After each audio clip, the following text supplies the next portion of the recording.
One, it was like 2, 3. Dude, it makes a noise. Shout out Monster. Last can didn't make a noise. Holy I was smokes. nervous. I was like, Oh, no. No, it's deep well water. That's awesome. Shout out Casey's. No more liquid death. Well, because you remember Warped Tour, like they were drinking monsters on stage. It wasn't Monster. It was. but these guys have been taking over the scene. yeah, I've noticed. You know, that. these guys are everywhere, and so I think Monster just decided to be like, well, let's canned get some of water, that too. canned water too. Yeah. We sponsored a whole giant tour. So how you been? Yeah. Oh, very good. Huh? Very good. Very good. Very good. Oh, got the mic. Yeah, there you go. It gets weird. You're gonna have to get on to me. No, it's okay. I usually have like one of the like just like just do that. Okay, I'll watch for it. Yeah. Hand signals so I don't have to be like, hey, you're not talking into the microphone. Yeah. So everything's good? Yes. How was the show last night? It was amazing. Where'd y'all play? At George's Majestic in Fayetteville. I love that place. It was my first time there. Really? And I think the bartender told my husband last they had heard the count, like over 400. Well, it was between the two. No. Because Well, for the whole facility. yeah, just like they had like 300 ticket pre-sales and then like another 100 or so just showing up. Holy shit. Blew my mind. Like we were like, driving up there, we were like, this is fine. It's going to be like, little show. Might Yeah. have a decent crowd. Whole packed out Then friggin' like people started like lining up outside. We were like, okay. I didn't think it was going to have to be this on tonight. Okay, right. Isn't that weird about being a musician, how on you have to be when there's more people? It's like a different thing. I try not to let there be a difference. Like even if there's like 5 people. Oh, I'm giving them the same show. Yeah, like I'm like up there like think giving it's it the- everything. The nerves go up because it's like, oh, This now really I, matters. Yeah, now I really have to perform.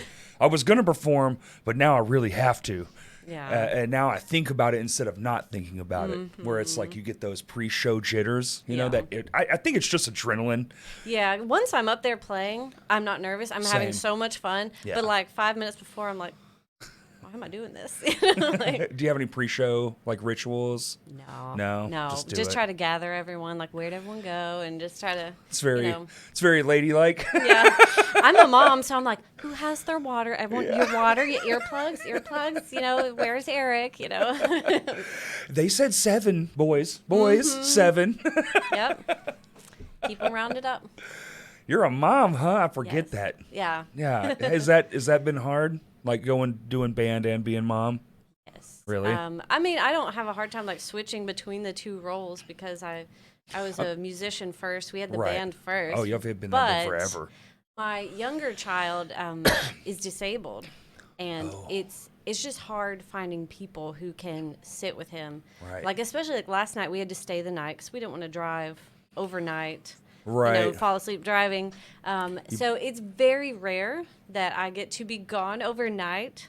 It was amazing. Love it. Love having a break. That good sleep. that actual sleep you can get. Yeah. But yeah, that's the thing that's difficult. Like my family's really supportive with like trying to help with babysitting. My other child, my daughter is 11, so she's like, "Bye, mom. I'm going to grandma's." Right, right, she's right. having a good time. That one's easy enough. Yeah, Yeah, she's having a good time. She doesn't miss us. But the younger child, it's harder to find sitters for him. So. How old's the youngest? He's 9. Oh, 9. Okay. He's 9, yeah. So he's not little, but Little enough. Still needs a lot of help, probably. yeah, he Yeah. requires a lot of care. So that's the one thing people are talking to us about tours. And you guys, I was like, I can't go on tour. Is there a bus involved? Because I gotta have to bring my family along. I would never, honestly. I Really? would be so miserable taking the kids on tour. It would just be, they'd be miserable, honestly. I feel like it's one of those things where you have to be the most big. Yeah, to make it Like the comfortable top for of the everybody. list where you're like, well, my family has their own bus, and then the We crew hired a has their own nanny. bus. Yeah. Yeah. There's a nanny on there, 2 of them. Yeah. Yeah, no, we can do weekend runs. We do plan on making some like Oklahoma, Memphis, Texas little treks here and there. I think that's the key. I think that's it. Isn't that the better way anyway? at least for us. And, they can always backtrack by keyboard parts. If we get an offer to go play somewhere that's days away, I was like, guys, don't turn down a good opportunity because of me. Like, that's put a fair. cardboard cutout of me on stage, backtrack my parts, and go. That's pretty good. I'll be like- do a cardboard cutout. Yeah. But you sing too, though, right? I do, yeah. So I don't know if they would. That'd be kind of weird. Do y'all play to a backtrack click that. track? We do. Well, none of us have in-ears. The drummer has headsets. He has the click. He's playing to a click. Yeah, he's got the click, and the rest of us are just praying See to the how- monitors. right. That That everything's working. And George's last night, best sound we've ever had. They have a phenomenal sound system. And their sound guy, I think his name was Tom. He was amazing. I was like, you're going. So you've like, never even with been there to us. see a show? No. Wow. Nope, never. That's a neat spot. It was really cool. And it was cool to see that many people show up for like underground bands.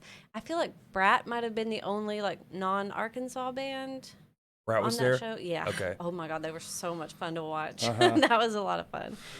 I mean, that, I think that's something that's going on all the time now, where the venues are just filling up for smaller bands, Yeah, that was awesome. It's awesome. That was great. It's a great And feeling. we were the first band, and the front room, that's the smaller room, Yeah. was already filled out. Because we were like, we're the first band. Everyone's going to show up later, which by the time Is Haas that where y'all came played on, the smaller one? which I love, like a low down, up front, like intimate Same. stage. I hate when the crowd is like 10 feet away and I'm way up high. Yeah. I like to be in each other's faces. Yeah. But by the time Haas came on after us, like I had texted my husband, I was like, I'm stuck. I can't get out of the room. Like it was packed. That's Even in the big awesome. room, it was like filled up. It was filled Dang. up. It was awesome. That is awesome. That's phenomenal. What? So were there shows at both stages? Not at the same time. They were kind of rotating. Oh, I think they interesting. had like two in the front back to back, and then it had like one there. And sometimes they do like two, then two, or one, then one. Okay. But that way, while like one stage is tearing down and setting up, Right, the other one right. can be playing, and the crowd was That's- just kind of going back and forth. It was awesome. That's kind of the way to do it. I love that. I've only ever been to like 2 shows there, but they were both just in the big room. There wasn't like the small thing going on. Yeah. So I've never seen how that works. Yeah, it was cool. That's awesome. Interesting. I'm gonna have to get to George's soon, I think. Yeah. Yeah, I was like, okay, the metal scene here is definitely I mean, we just booming. played in what was it? Nomads Trailside, and it was awesome. It was a Wednesday night, and it was turned out. Yeah, Yeah. I've never been there. Our drummer's bands have played there, and he's always like, if y'all ever want to play there, that's a good venue. Yeah. Is that where he's from? Yeah, see, our drummer and our bassist both live up in Northwest Arkansas. Our new vocalist, Alex, lives over in, like, Paragould. So it was a 5-hour drive for him, 10 hours round trip. And, like, as soon as we got him playing, he's like, y'all, I've got to go back, But the rest of us stayed all night. I felt so bad for him. He had to go back. Yeah, he had to go back. Ouch. Yeah. He apparently has a big pit bull that will, like, eat the doors in his house From if he's anxiety, gone yeah. too long. Yeah. I mean, That's how Corey is. yeah. Kurt leaves too long. I start gnawing on the corners of the No. table. Come back in here. So how did it all start? Give me the backstory. Oh, my goodness. I know y'all been around for freaking ever, so Right? yeah. Even like Stephen I'm in a Wallace, band that's been around for forever too, so I get it.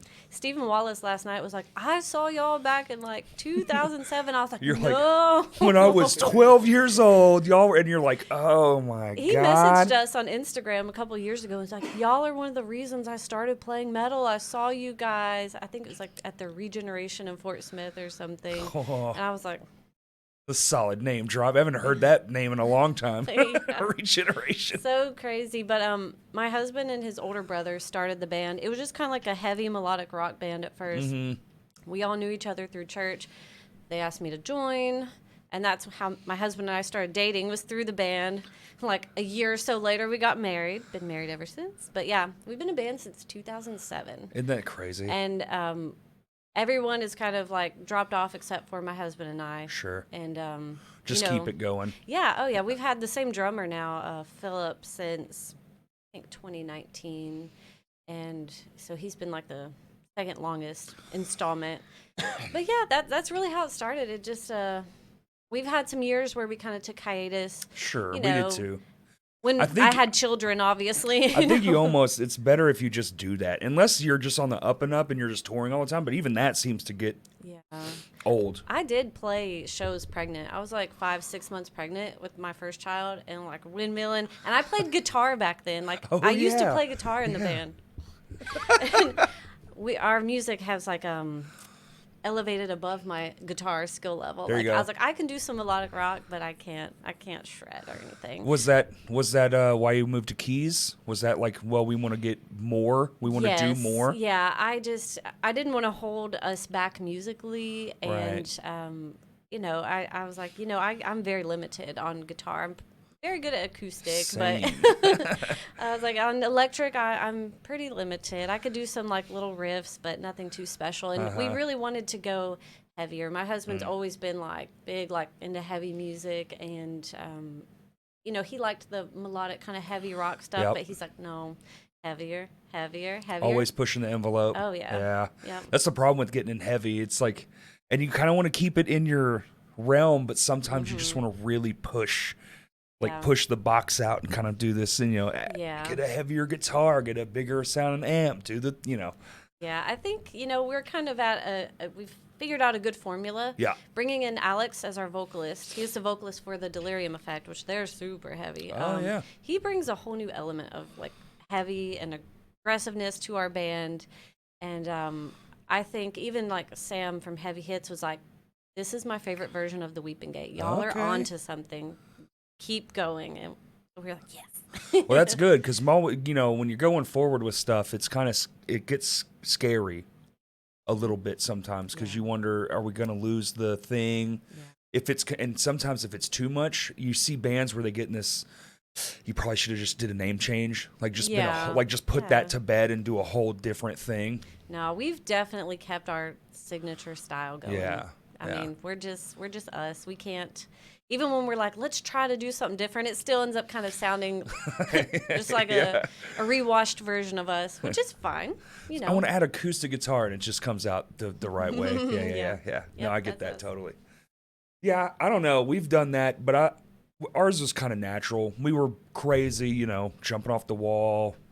Everything's got timing signatures, just all over the place, doing the early metal scene kid thing, the attack chariot stuff, and then it just evolved into what it is now.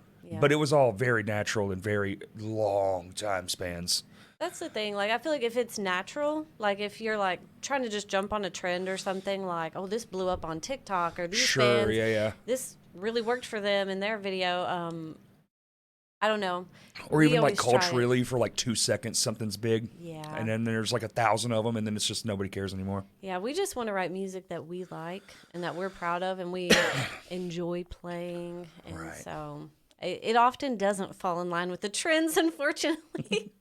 We're like, what's a breakdown? Yeah. Everyone, you want to react to our breakdown? We don't have one of those. Oops. We used to not on purpose. We were like, that's done. And now we have a couple, and then in Shinfo we write them because we just make them. We want to be as ignorant as humanly possible. Oh. And then sometimes I was trying to think. There's this new song. We play it live, but we haven't put it out yet. Mm-hmm. So if you want to see it, it's live. But we're like, we should write like this crazy part. And Justin wrote this crazy part, and I was like, I want to make it different, crazier. So we wrote like the craziest thing we've ever done in a song ever. And it's got blast beats, and it's like 1,000 miles an hour, and it's just like, it's totally not in our thing, but it works. It works, and it goes in the early in the set. Cooper. I know. I'm like, you were saying no. The dog's here now. The dog is here. I'm sorry. No, you're good. He's a good boy. He's one of my favorites. I want to clone him. Don't you wish you could? I think you can if you have a ton of money. Yeah. Bette Midler did it. Yeah, she had her dogs cloned. What? Yeah. All right, I'm Googling that later. I'm Googling that. How's the songwriting go? How are y'all is it putting anything going, out? Yeah, are y'all writing? We just dropped 2 singles. Oh, okay. And we've got a third one that's going to come out before the album drops in like later this summer, early fall. We haven't cemented a date. We're like, well, here's our time frame. Everyone's like, when does the album drop? And I was like, I'll get you a date. Ours is the Closer to same. time. We've been working on the same record for 6 years. It's like, Right. yeah. Now we did hire a really awesome mixing and mastering engineer. you have to. Yeah. And he's like Grammy Award winning. He's worked with like Foo Fighters, Elton John, Eric Clapton. It's just kind of like I asked someone, I was like, who would you recommend? And this is one of the people they recommended. And he's like, I'll introduce you to him through email, like give you an introduction. I was like, I don't think he's going to want to work with us. Like, honestly, out of our league. But he did agree. So by hiring him first, it kind of did light a fire under us. We're like, okay, we've got this guy. We've paid for him.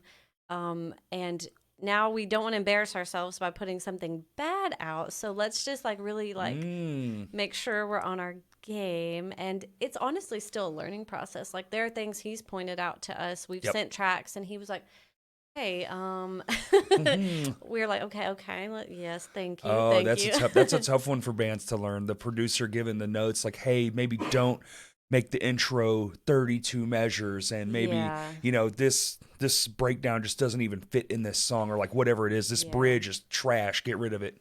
It's tough to hear too. He's not really giving too much input on the creativity side, but just like the quality of the takes or the tones and the clarity and things we're sending. Because, he's working with high-profile artists, and he's used to a certain standard. Well, he's got to put his name on it. Yeah, At the end of the day, he has to put his name on it. So if his name's going on there, it can't be something he doesn't want to put out. Yeah, that's another pressure. And it's weird that you... Isn't it funny that you pay for that? Like, we pay for that experience. To have this anxiety, we pay for this anxiety. It's very cool. But no, it's great, though. It's an honor to have him work with us and like to see us worth his time. Honestly, he like worked with Napalm Death, like he did like one of their albums. Wicked. So I was like, but it's, I don't know, we still are in charge of our songwriting. Like he's not doing the whole like, really? Hey, you not should the producing. He's not doing that, but he will let us know if like try again, Yeah. Which is good. We need that sometimes. That third note in the whatever, it's a little pitchy. Yeah, it's hard sometimes as a band to have like all the criticism come from within because we kind of become blind to each other's problems sometimes for sure. And don't want to see our own problems sometimes. So it's good to have someone outside the box. We tracked ourselves too. We were very hard on each other. That's good. Though. It was very much like space bar and stare at them like, you do this live and it's fine. Why is this a problem? And then let's do it again. Y'all get like butthurt if like someone's saying they don't like what you do. Only if it's like 1,000 times, and it's not necessarily butthurt. It's more of just frustration. You're mad at yourself because you have it in you, but the dynamic between on a stage, it's like I play this song a million times. I don't miss a beat. But for some reason with headphones on, I'm just... that it's being recorded and that could possibly be listened to like forever, and it will be. Yeah. Exactly. No, and we all record separately from our own individual homes. Holy hell. Y'all are doing that thing. Yes. Well, because we all live so far apart, we never see each other. Yeah, that's fair. We do like video chats pretty often. Is that how y'all practice? Like Zoom practice? No. Oh, I was going to say, we honestly, if we have a show coming up, we will look at all of our schedules. Like Philip, our drummer, is a restaurant manager at First Watch in Fayetteville, which is like some of the best breakfast food in the whole universe, just FYI. But anyways, he's very busy. Everyone is very busy. We all live far apart. It's really hard to get together for practice. So we typically only do it if we have a show. Dang. It's very sad. But we all try to rehearse individually, like to the backtracks as much as possible. Sure. Know what we are personally supposed to be doing, but it is different to get it to gel as a band. Hell yeah, it's different. So sometimes we might only get one rehearsal together before a show. Y'all right across, y'all are never in room like, hey, I had a riff idea, let me jam this out. Nope. Yo, that's crazy. So my husband writes all the music. And he'll record it like on Reaper. Sure. He'll send it to Philip. Philip will be like, all right, here's what I'm coming up with. Sometimes my husband will be like, oh, well, what if you did this on drums? Or he might even throw like a bass track on there. And I kind of let them get that all worked out first. Right. And then once that's all finalized, then I'm going to sit down and be like, okay, let me just do my keyboard magic here. I'll get on Reaper and just like play around with ideas and yeah. So yeah, we never write in a room together. My husband and I do. We write together. Sure. I might be like, hey, I have this melody on the keyboard, and he'll start like playing a riff behind it. Like, okay. That's the convenient thing about being in a band with your spouse. It's like, me and my wife are in a band too, and on the way home, sometimes after writing, she'll be like, I don't know about this melody, and I'll be like, all right, well, hum it, and because she's not necessarily a musician by any means. She doesn't know pitch or anything like that. She's just doing what she thinks is good, and 9 times out of 10, I love what she picks out. But sometimes it's like, well, the cadence is a little weird, and I'll go through that and blah blah blah. So it's like it's really nice to be able to be in the same room 24/7 mostly. Yeah. When the idea strikes, you can just kind of, it is hard, but at the same time, it's kind of how we've always done it. My husband's always written the music, and back when we had the convenience of having a drummer nearby, we'd be like, hey, come over and let's jam this new riff and come up with something. But we haven't been able to do that in a long time. That blows it's okay. My mind. Yeah. Does it really? It seems so normal to me. I like the pandemic stuff, like not being able to play. I can't do it. Yeah. I mean, just not even having, like, I don't have a place to play. Like, I used to, the practice space was at my house, my personal house. And I could play 24/7 whenever I wanted. We lived in a field. I could just go out there. As long as it wasn't like too late, I could just jam every single day. And a lot of times I did jam literally every single day that I could. And now I just get practice day. It's like even just 2 times a week, I'm like fiending for, I need to play my drums, or I want to play guitar, which now I can play guitar at my house, not with the amp, but probably what y'all have, just like we've got in the computer. Yeah, we got practice amps, like little tiny, like the little Black Star amps and stuff. And my husband, he'll bring it into the kitchen and just like while we're cooking or something, sit there and play. And my keyboard, actually, if we have a show coming up, I'll move it into the kitchen and I'll have my headphones. So if the kids are playing or watching a movie, I can just sit there and practice, run through my parts, and still keep an eye on them. Right. You got to be creative when you have kids and no life really for music. Right. Have the kids come to a show yet? No. What's that age? What's the age where it's like, come see what mommy and daddy do? Scarlett has asked, my daughter, she's been like, when do I get to go to a show? But now she's kind of getting to the point where she's like, I don't even care, like she listens to. You're pretty lame, Yeah. She's sweet though. She's like, it's okay that y'all like the metal music. She's like, it's just not my thing. She likes Paramore. She's a huge Paramore fan. Yeah, and like I love Paramore. I've got her onto like Joywave because I listen to like some indie pop and stuff like that, and so she likes like pop music. Okay. But Paramore is her absolute favorite. But yeah, she's like, it's I don't like the metal music, but she would go to a show. Just to see us, but I doubt she'd want to go more than once, honestly. Does it have to be this? She's one of those. Does it have to be this loud? Yeah. She's kind of used to, like, when we're practicing, she'll just get her little Kindle and her headphones and, like, be in the other room, like, playing Roblox or something, you know. Has she been to a real concert yet at all? No. Oh, no, man. We were supposed to go see Lindsey Sterling, the violinist, in 2020, but then... Of course. Yeah. So that didn't happen, but yeah, she wants to go. She wants to go see Lindsey Sterling or Paramore or something like that. Paramore. Oh, have you seen Paramore live? Oh, my God. Oh, I can't even It imagine. is one hell of a time. I bet. Yeah. I bet. Oh, my God, they're so good. Well, and, like, everyone in the crowd, I just know is probably so... passionate. Yep. They're all singing every word from every... People have loved them for such a long time. Yes. It's not like you're a new artist I've discovered and I'm kind of into you. No, it's people who have been obsessed since they were like 12. That's right. Yeah. Like a lifetime fan. They just kind of popped up one day. Like, I know they were an underground band. They were. They know all the bands that we all grew up listening to. All the, they were like smaller. And then just, I don't know if it was like that T-Mobile commercial or I think it was maybe Twilight. They got on something. And just... Yep. All of a sudden, one day, there they were. Yep. Now they're playing just, 20,000 people a night. Yep. Crazy. Yeah. Good for them. I wish I could play in front of 20,000 people a night. That would be sick. That's the dream. I think it would be sick for a little while, like you said. And then it would just be like a nightmare almost. I'm so torn. I used to want to do that all the time. Yep. And now as I get older, I'm like, kind of like, man, Weekends are pretty good. Just do it on the Yeah. weekends.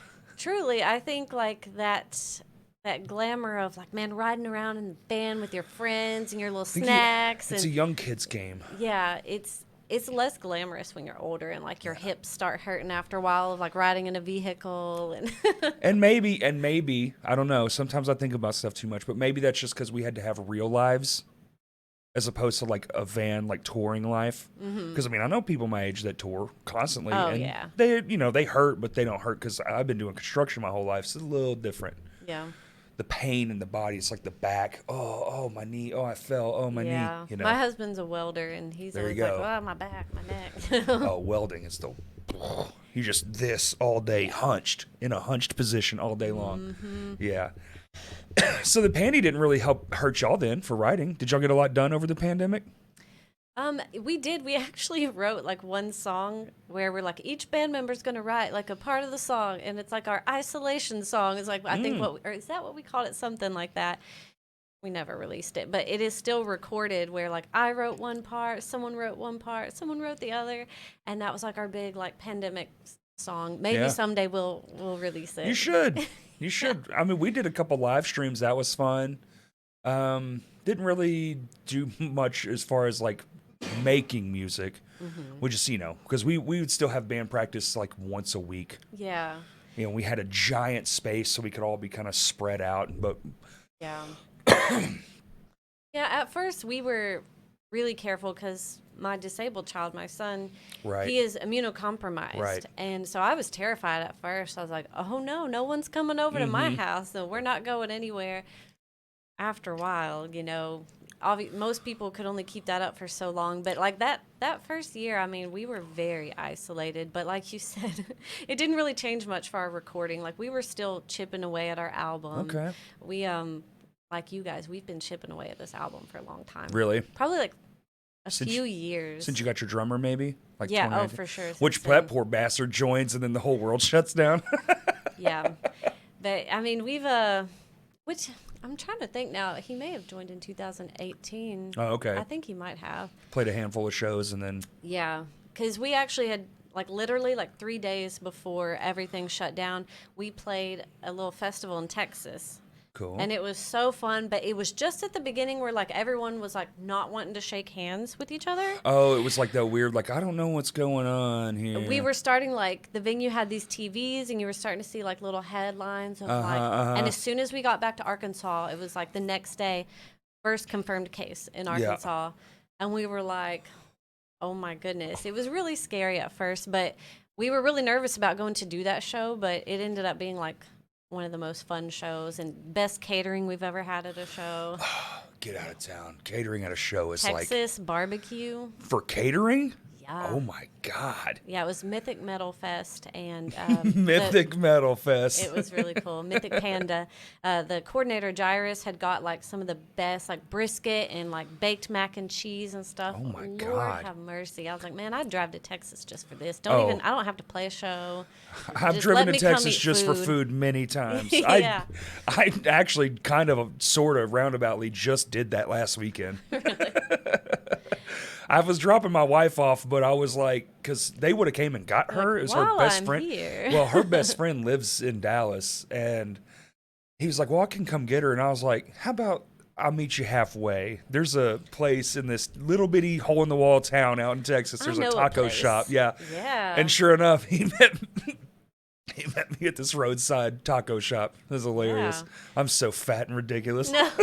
No, that was us. Like, we tried as soon as we got done playing last night. We were like, we got to find a good food place. And next to George's, because I thought George's had food, okay?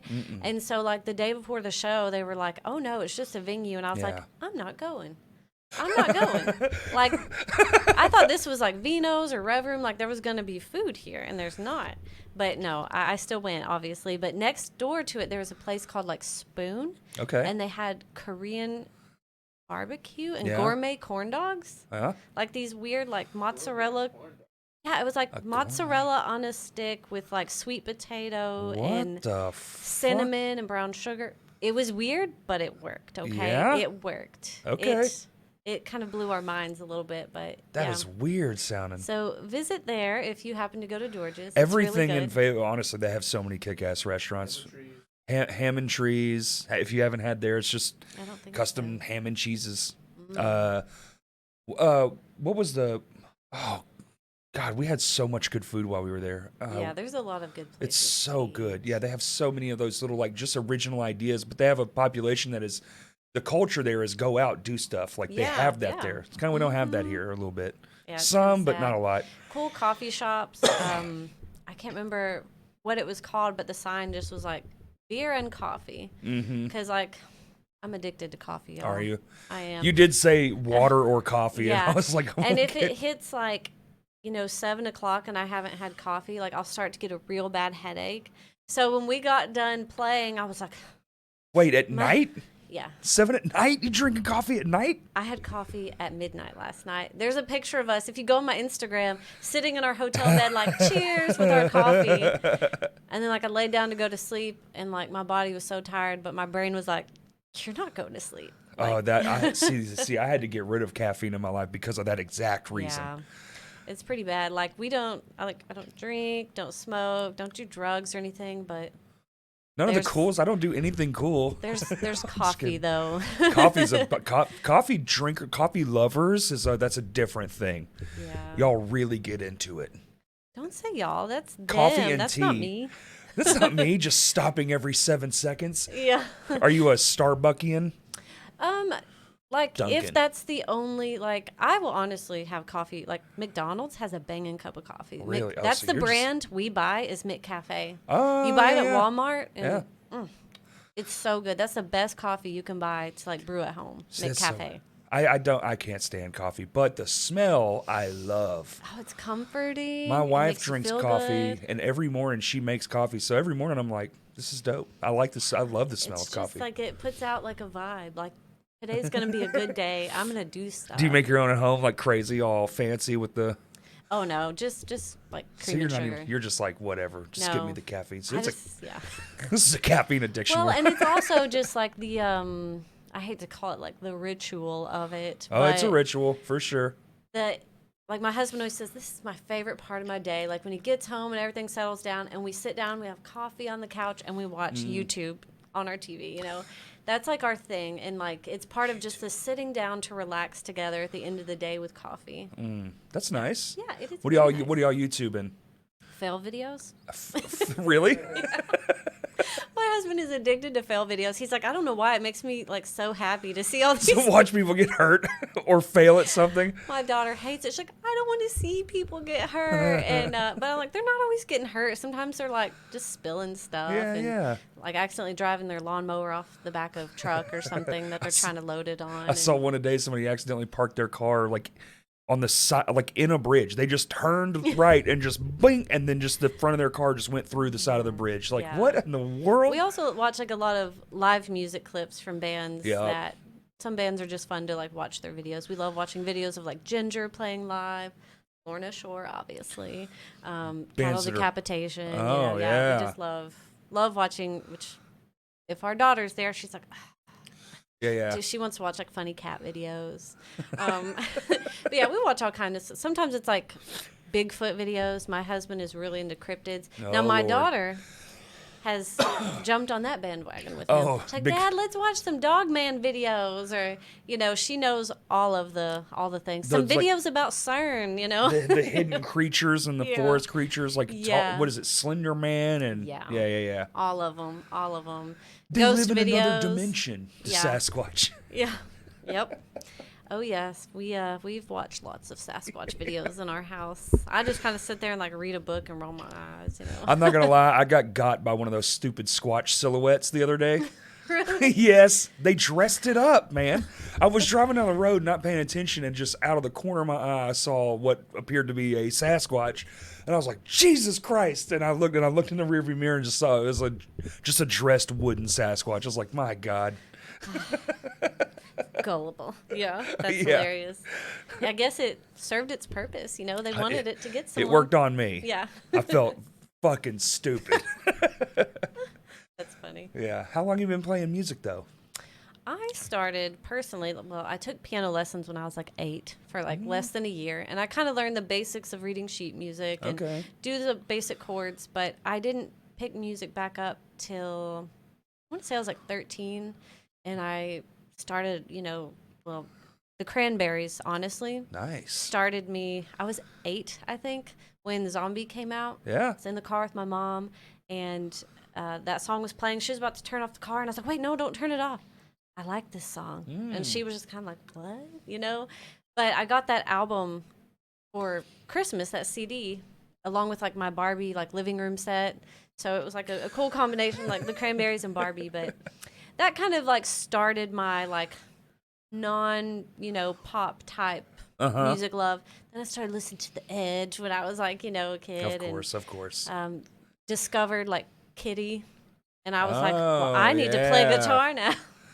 Kitty. Yeah. So I started playing guitar when I was 13, took some lessons, and picked keyboard back up or piano back up later on. Yeah. So my husband started playing probably around the same time, playing guitar. Young. Yeah. I wish I would start of younger. It's never too late.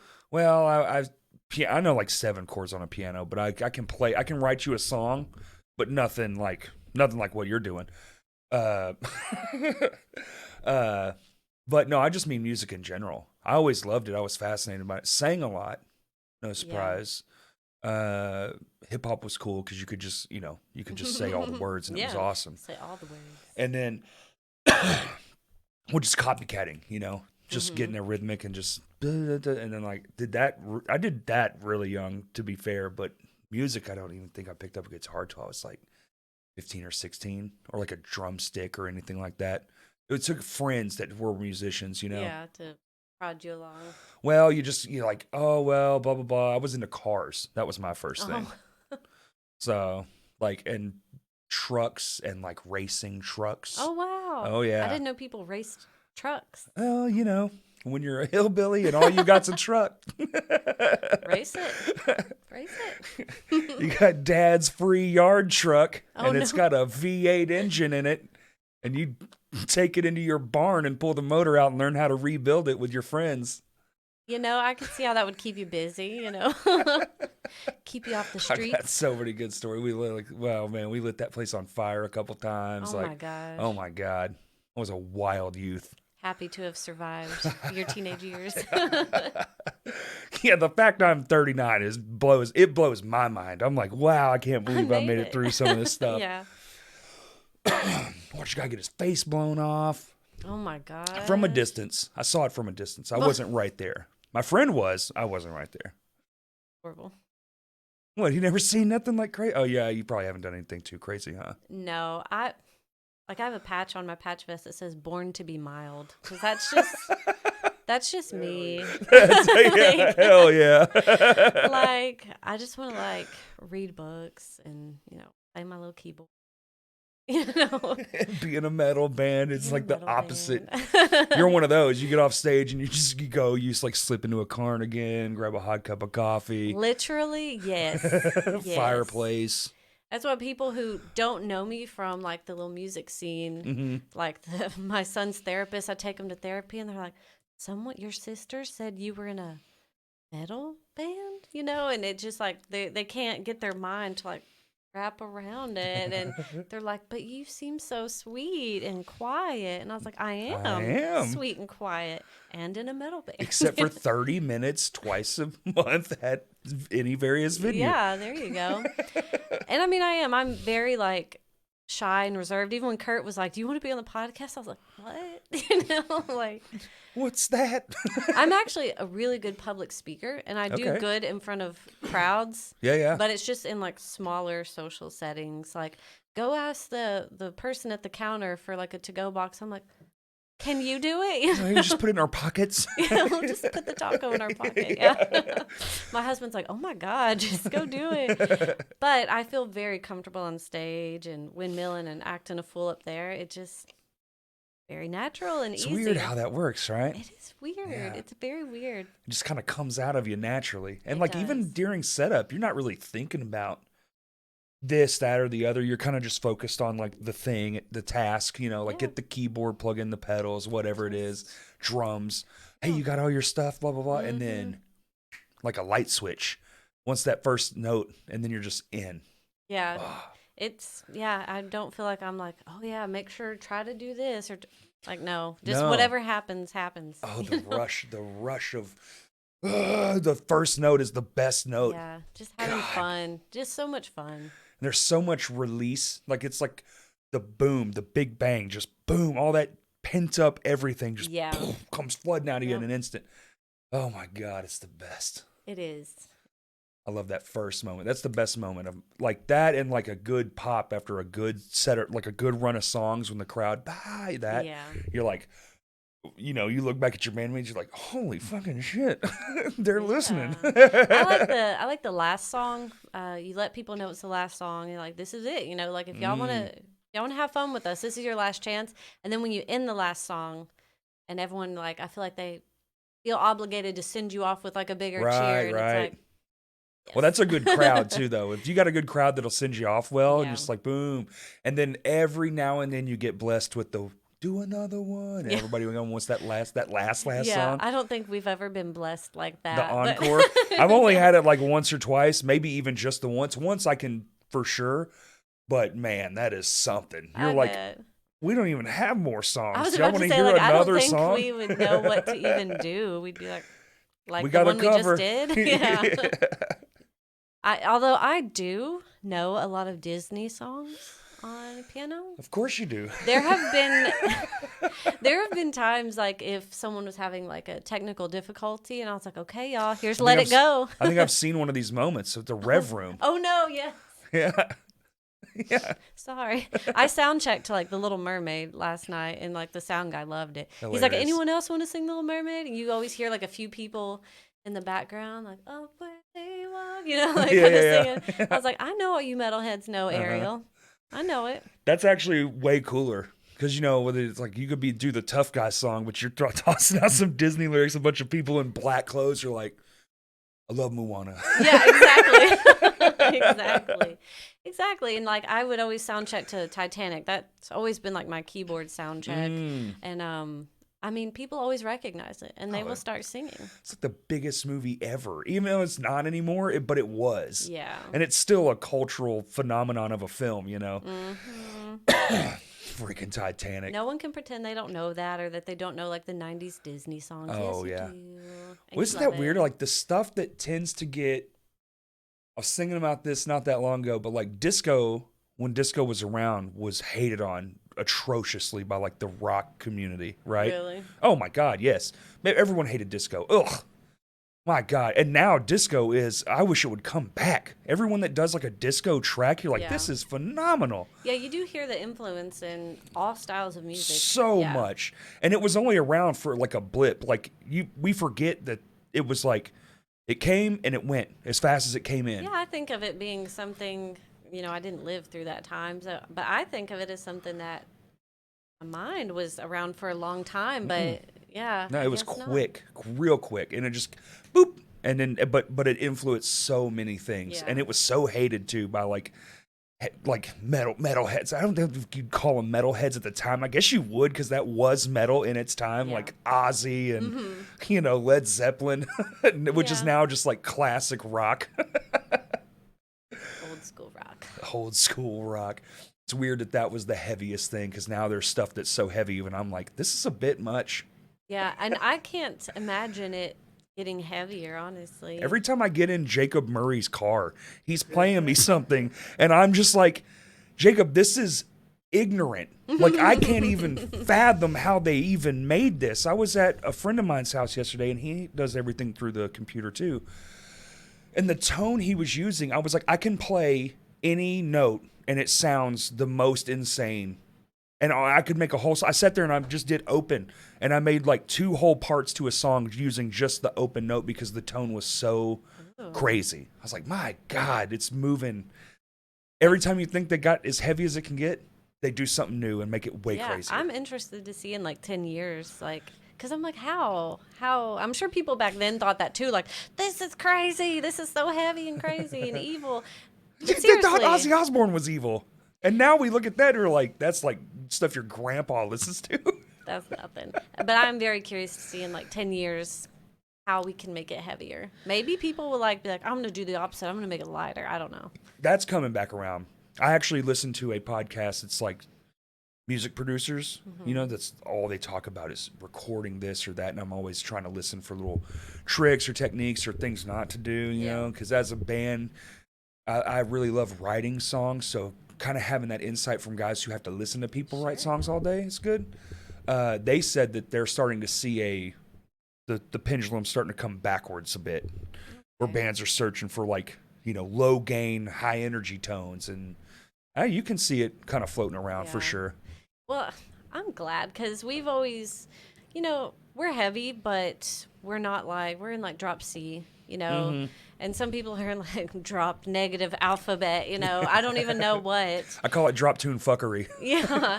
And, we've got some fast, aggressive parts, but we have some clean vocal moments. We have the symphonic elements. I was going to say a lot of symphonic, like.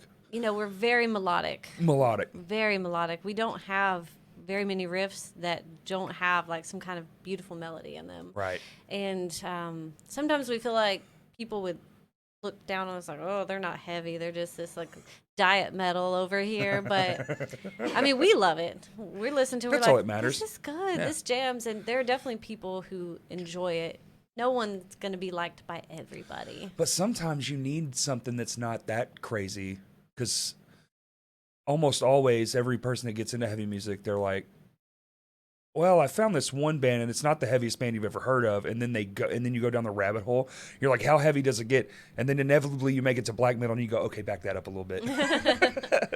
Yeah, no, we've been received by a lot of different crowds. And I guess that's the good thing about our weird symphonic mellow death that we're doing is the people who like the really, really heavy stuff still like us. And the people who kind of more just like heavy rock still like us. Mm-hmm. And we're like, we're kind of like shaking hands with both of y'all. And that's good. The accessibility, the more you can broaden the accessibility. Now, if you want that. Yeah. But if it's coming out naturally, that's even better for you. Because that's like, that's you won by default. We get a broader audience just because we like playing this kind of music. Yeah. And we like show-wise, we get offers to play with bands that are super heavy. Y'all play a lot of festivals? No. We've looked at some. We've started booking. I feel like y'all would be a festival band. I mean, yeah, that would be fun. Like, we played that one in 2020, but it wasn't like a big outdoor fest or anything like that. But we've had our eyes on festivals here and there. Like I said, it's just hard to get away for several days. But if we got the right opportunities, we would. But, Yeah, that's tough. Yeah. So 2 kids. Well, one's 11. What do you got? When can you leave kids alone now? Mine was like right around 11, Yeah. I was a latchkey kid, so my parents were like, be home when the street lights are on. Yeah, exactly. No, I'm definitely not that kind of mom. Like, she's like annoyed with how protective I am, but like, listen, it's crazy today, girl, okay? Uh-huh. But no, she loves going off to her grandma's house, so she's like, deuces, bye. Oh, grandma just lives down the street? Yeah, she's like 20 minutes. Well, my grandma lives next door. My mom lives about 30 minutes away, so we've got babysitters, but just leaving the younger one for like more than a day or two is tough. Oh, really? Starts to get...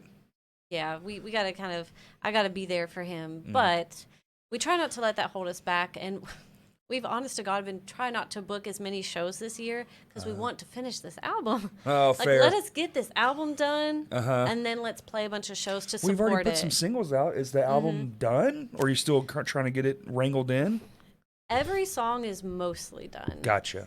The songs that are our singles are pretty much all done, but... Well, obviously the 2 we've dropped are done, but everything else is just kind of lacking 1 or 2 things. You record something, you're like, yeah, that sounds good, but then you listen to it for a couple of days. Get out of my head. Let Jesus it simmer. Christ. And then you're like, oh, I was quite pitchy on that vocal. Have you ever listened to something back and been like, I fucking quit. I give up. I've rewritten like a whole chorus before. Like, we even had a guest vocalist who learned the chorus the first way. And then he was going to, like, guest vocal with us. I said, I wrote a new chorus. Nope, scratch that. You need to learn it this way now. Sorry. I just decided I don't like that vocal melody at all anymore. So strange. And hearing stuff back is wildly different, which is so weird. play it 1,000 times in a room. It happened on ours too, for sure, absolutely. And we had been playing those songs for 3 years before we ever started tracking it. Maybe even longer than that. Maybe 4 or 5 years. Oh, because of the pandemic. See, my brain's all fucked up. Like 4 years before we started tracking anything. And still, when we heard something back, we were like, that just doesn't sit right, does it? How did we miss that? It's been years. Yeah. I will say one advantage, though, you do get to hear the songs enough where they start to do that thing where they evolve into the better version of themselves, because the live process kind of takes away the little, or maybe you added something once in a split decision. I know, have you ever done that where like the moment arises and you're like, I'm going to add a fill right here, or whatever it is. I don't know what you would call it in piano. Is it still a fill? Or like a little run, maybe. A run. And then all of a sudden, this song is infinitely better already. Yeah. I've always said bands should come back like 20 years later or whatever. Like some of the bigger bands have been doing it. Emery just did it where they re-record songs from a long time ago, and we get the now versions. Whole new thing. A lot of times it's kind of a better version. It's a more worked out version, because when you're in the studio, it's so in the moment. Got to get it done. You don't have a lot of time to sit and think. You know it's good because it's good. You wrote it. Yeah. You're happy with it. So it is good. But there is those weird moments where you're like, add something. Yeah, well, and you've learned something as individuals. Like, there are decisions I made when, I was 20, we first started the band. And versus now, I'm like, oh, that was a cringy vocal melody. And now, I have different tastes. I've had better influences. I've learned more. Lived a life, too. Your life influences your sound for sure. Yeah, well, for sure, your lyrics.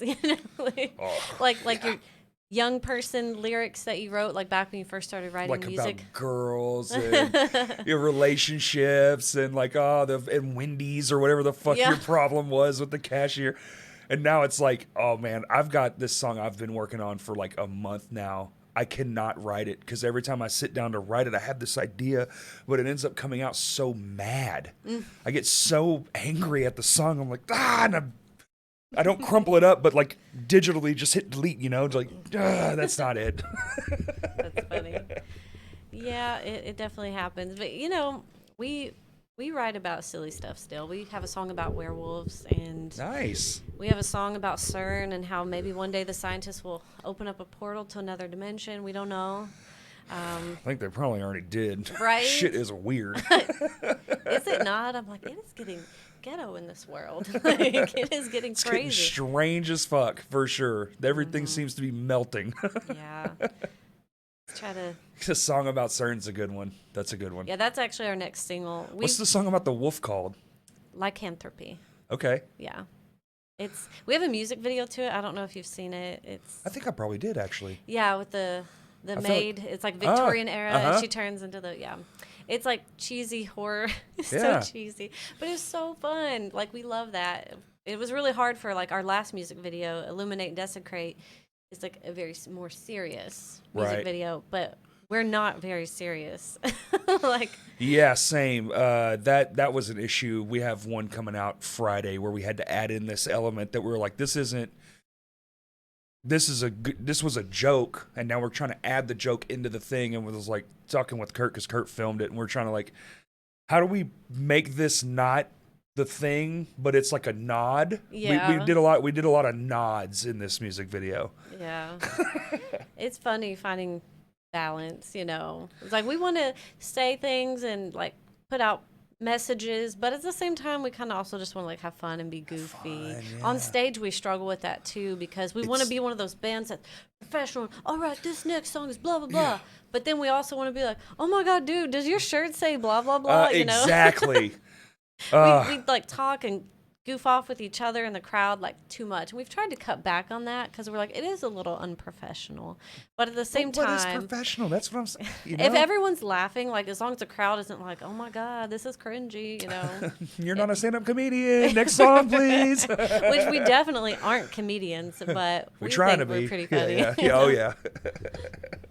That's the curse of. I was talking to the last podcast with Brandon. That's one of the topics that came up. Being the front person is it's so hard in that moment to fill the silence. Yeah. Well, our new vocalist Alex, bless his heart, he's so talented, and he has a lot of like nerves surrounding live shows. Now he shouldn't, because he's so talented and amazing. I told him last night, I was like, now usually I do a lot of the talking. I was like, I want you to do all the talking tonight, you know?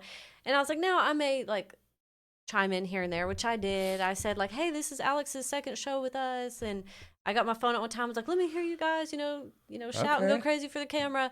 But I let him do all the talking, and he did great. But I think he's still trying to find his balance between like being the Delirium Effects frontman and being the Weeping Gates frontman, because it's like a whole different dynamic, Interesting. Like they're like more like deathcore, and we're like mellow death. And they're more like tough, and we're just more like like, you're like a dramatic death, yeah, they're like more serious and tough. I guess that's what they are. I don't know, but he was like, I'm trying to figure out, like how I'm gonna be. I was like, dude, just be yourself. You're a cool guy. Just be the cool guy that you are. At the end of the day, that's what's gonna sell it. Yeah. Be authentic. We can all put on the thing and do the showmanship, but like, the being yourself, I think. Personally, I like that when somebody's just like, even if it's thanks, this song's called whatever, blah, blah, blah. It's like, well, that's just who they are, especially when they get off stage and you talk to them and they're like, and they're still that same person. So you're getting that authentic self. Yeah. That's one thing the internet has given us that is almost like a positive, like a net positive, where you have to be more realistic. Yeah. The characterization of everything is kind of going away. It still exists. Don't get me wrong. Like, what's up, YouTube? Like that. But people, like, we can sense it now. Like, you can tell when someone's like putting on the thing. Yeah, putting on the thing for whatever facet or genre it is of video. Like, they can kind of tell. Yeah. We've seen it enough now. We know. You're just emulating that. What's up, guys? Today, like you said. Yeah. I don't even know what that's called. It's not peacocking, but it is something like that where you see it and so you do it. Monkey see, monkey do. Yeah. Monkey see, monkey do. That's what got the view. Let me get the view. Or whatever, because we're all addicted to the likes and the views. I know I am. Yeah. Gimme. Yeah, we want whatever we put out to be liked and accepted. But I don't know. We've never wanted to just like hop on a bandwagon to do that. Not bandwagony so much per se, but I did with Crows. I was like, I want something that's more approachable. And so when we sat down and we wanted there's just three of us. It's me, my wife, and our guitar player, Ian, and he plays through like 4 different amps to get the different tones, Yep. I was like, let's do it like the 68 meets Paramore. So 68 guitar tone, Paramore style songwriting. Poppy, just back and forth. It makes you want to dance like this, And we kind of did that, and somehow like some Southern influence snuck its way in there. I mean, we do live in the South, and me and Ian that's authentic. did used to play in a Southern metal band together, so it makes sense that it would have creeped in a bit. Yeah. But I think where it's going, we have a couple new songs that we've been fiddling with, and I've never heard that project of yours. And we only played 2 shows, and we were gonna make a record, which we have all the songs and we have the demos done, and we were about to start recording a month ago, and then Ian's grandpa died, and it's been like a whole thing. It turned into like a whole thing for him. So I was like, you do you. If you need me, talk to me. We'll come for practice. Like we made a new practice space in that time just to kind of fill the void of not having band practice. Yeah. So we're still like meeting up, hanging out, that kind of thing. The camaraderie of it all. And we'll get back to it. I think we might actually have our first practice Sunday. I think I talked to him today. I was actually hoping to move all day long today. Aww. I just came from there. That's if I seem tired, that's why. Moving is like one of the least fun things. Oh my God. And of course, when you're 6'2", 350-pound man, you're only there to lift refrigerators and televisions and dryers and couches. And guess what I did all day today? Oh gosh, yeah. Yeah. I'd almost rather just like live somewhere I didn't want to live than move, like I don't like living here, but I don't want to move. So here I am. I moved once in 27 years. I lived at my house, and I told my wife, I was like, if we move again, it's to the street. I'm going to burn this house to the ground with everything in it. I will never do that again. That is the most miserable thing. But I'll help anyone else do it. Yeah. Well, that's sweet. That is sweet. Yeah. Because it's nice when you have extra hands to move because it sucks. Well, moving is just the worst. And it's so stressful. And he has a kid. His kid's he's 14, but, he's still a kid. Mm-hmm. So you're like, hey, help me do this. And then he'll be like, he'll help you do that. But it's like, oh, my God, just move. Yep. Yeah. You go play video games. We're going to keep packing. It'd be easier if you didn't help. You know what? You know what? As a matter of fact, I'm sorry I asked. Yeah. Here's a mop. Good luck with that. But so hopefully Sunday. It's a good project. It's fun. We're definitely going to be playing some shows very soon. I've actually been trying to kind of find the right show. Mm-hmm. I think we're going to end up being one of those bands that's going to be tough to get on shows that are the same, like shows where it's like the crowds will be the crowds that we need to be on. Because we haven't really made a name for ourselves yet, so it's brand new. You're trying to get your foot in the door somewhere. It's going to be one of those just constantly trying to figure out where you belong until you figure it out, and then you're like, okay, cool, we'll just play here. Yeah. Where's your favorite spot in Little Rock? To play? I mean, mine's Vino's, but everybody knows that. It's a given. Yeah, I was about to say, like, we've been playing at Vino's since I was 20, I want to say. So, and I'm 36 now. Am I 36 or am I 35? See, our drummer yesterday, before the show, he said, guys, I just learned that I'm 33. He's like, this whole year I've been telling everyone I'm 32. And I said, really, at this point, like, you're getting older because you can't remember. Even then my husband was like, well, am I 34 or am I 35? And we were all sitting there just like, confused everyone in the room. We were just all doing math. So, but however old I am, I've been playing at Vino's a long time. So it feels like home, There's a comfort there. Downtown Music used to exist, and then there was Blank Generations. All those were great fun. And I loved Downtown for the longest, played there 1,000 times too, but it's not here anymore. So mine is definitely, still Vino's. George's is probably my new favorite place to play. I was like, can we go back? I want to play there again. That was great. I'm sure they'll have you back, especially if the show was that good. Mm-hmm. The show's that good. That's always the best. Play good, be nice, staff, respect. Oh, yeah. I learned the sound guy's name. I'm thanking him by name, talking to him by name. I've only been, to one show where, the sound guy was, a jerk. An absolute jerk. And Who was it? Say names. I'll give you mine. Elbow Room, Chicago. It's not even a venue anymore. That guy sucked so bad. And I was doing the right thing, the tour thing. Hey man, blah blah blah. Oh, we literally just need this in the monitor, kick snare. Mm-hmm. We're good. We don't need vocals, no nothing. We're very bare bones. This is Lame Johnny, and talking doesn't say nothing. Just Mike's like, all right, dude, and I just go on my business, whatever. I'm still cordial. Hey man, blah blah, blah blah. All the whole night, right? Next man comes up. Oh, it sounded great, dude. Trying to be, won't say a word to me. Finally, I go up to him at his sound booth. The end of the night, I was like, hey man, everything sounded great. Just want to say thank you for taking care of us tonight. Didn't say nothing, and I was like, actually, it sounded like fucking shit, and you suck. You want me to be honest? I was trying to just spare your feelings, but yeah, and I just stared at him for a second, and I turned around and walked away because we were done. We were leaving. I was like, fuck you, man. You stink. I said, fuck you. You suck. That's hilarious. Well, I don't know the guy's name. He was one of the worst sound guys I've ever, just ignored me completely. I was like, dude, oh, thank you. Nothing? Damn. Yeah. At least give me a nod, an acknowledgement, that you see my existence and you heard me. I know you don't want to be here, dude. Yeah, I hate that. No, this guy, I don't think this venue, I heard recently that they're not booking bands anymore, but it was a venue in Sherwood that's no longer doing shows. Oh, yeah. But, and I don't know the sound guy's name, but I bring my own mic because you don't want to get mono or whatever. I don't want my mouth touching somewhere where that dude's mouth been touching. Yep. Okay, nasty. So I bring my own mic, and it's a good mic. It's like a little Shure mic or whatever. Yeah. And so I told him, I said, hey, I brought my own mic. I'm just going to plug this one. Where would you like me to put it? And he's like, fine, but if your mic sounds bad, I'm turning your mic off. I'm just going to turn off the sound. Oh, my God. And I was like, oh, it's a good mic. It'll sound good. And he was like, You know, just seemed so put out by something so simple.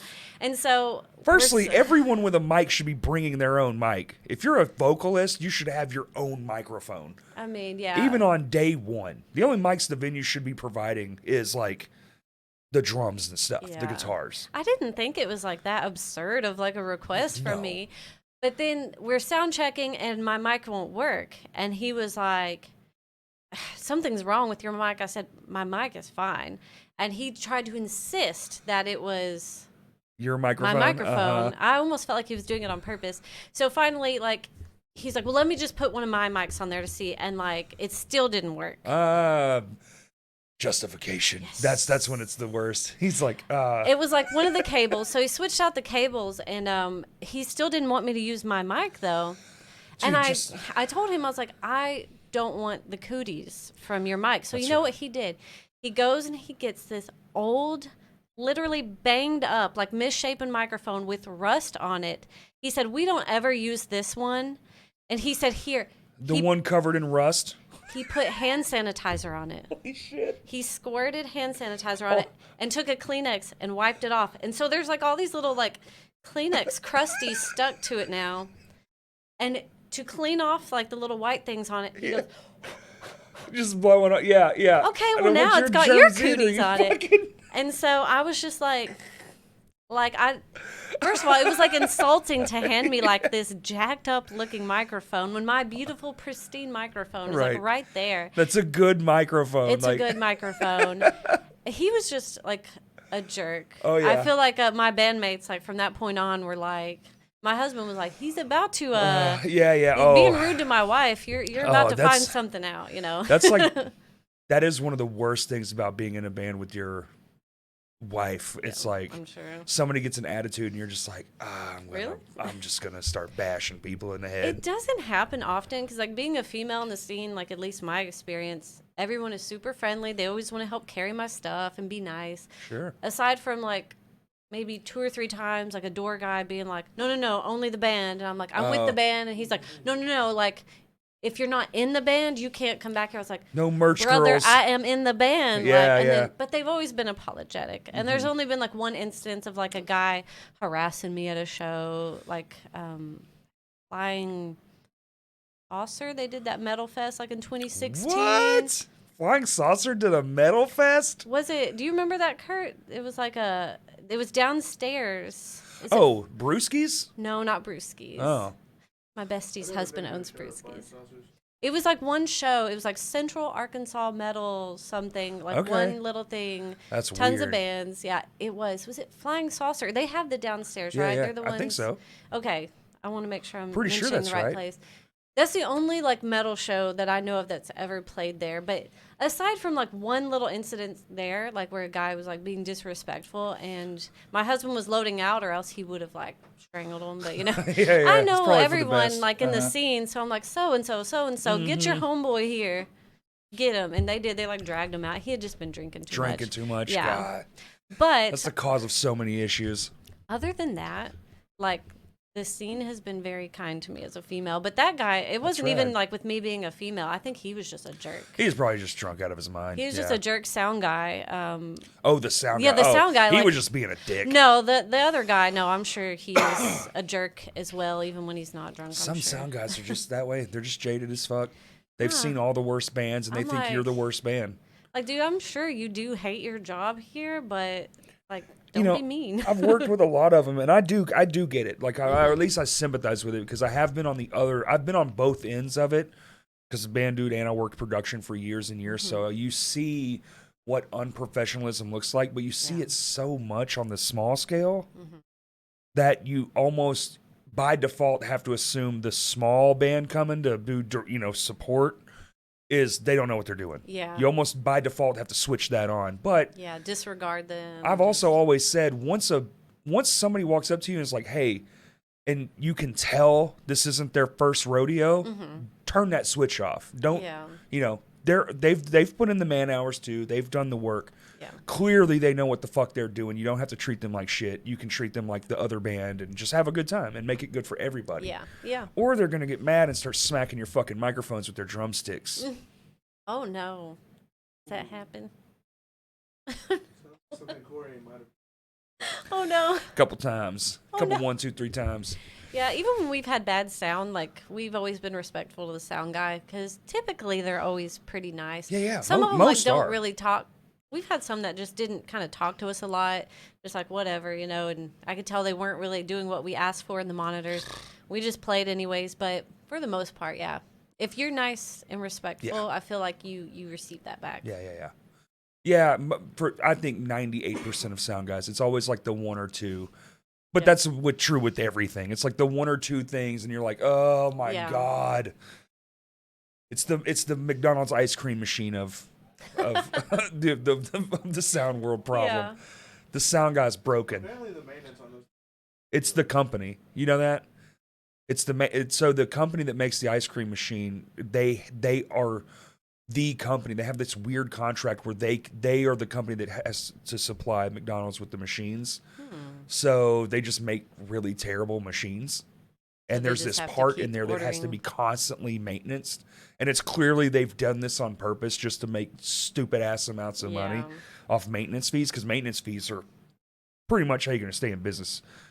Unless you build a crappy product, then you're going to have to fix it all the time, right? Yeah. But if you build a good product, well, they only got to buy it once. Mm-hmm.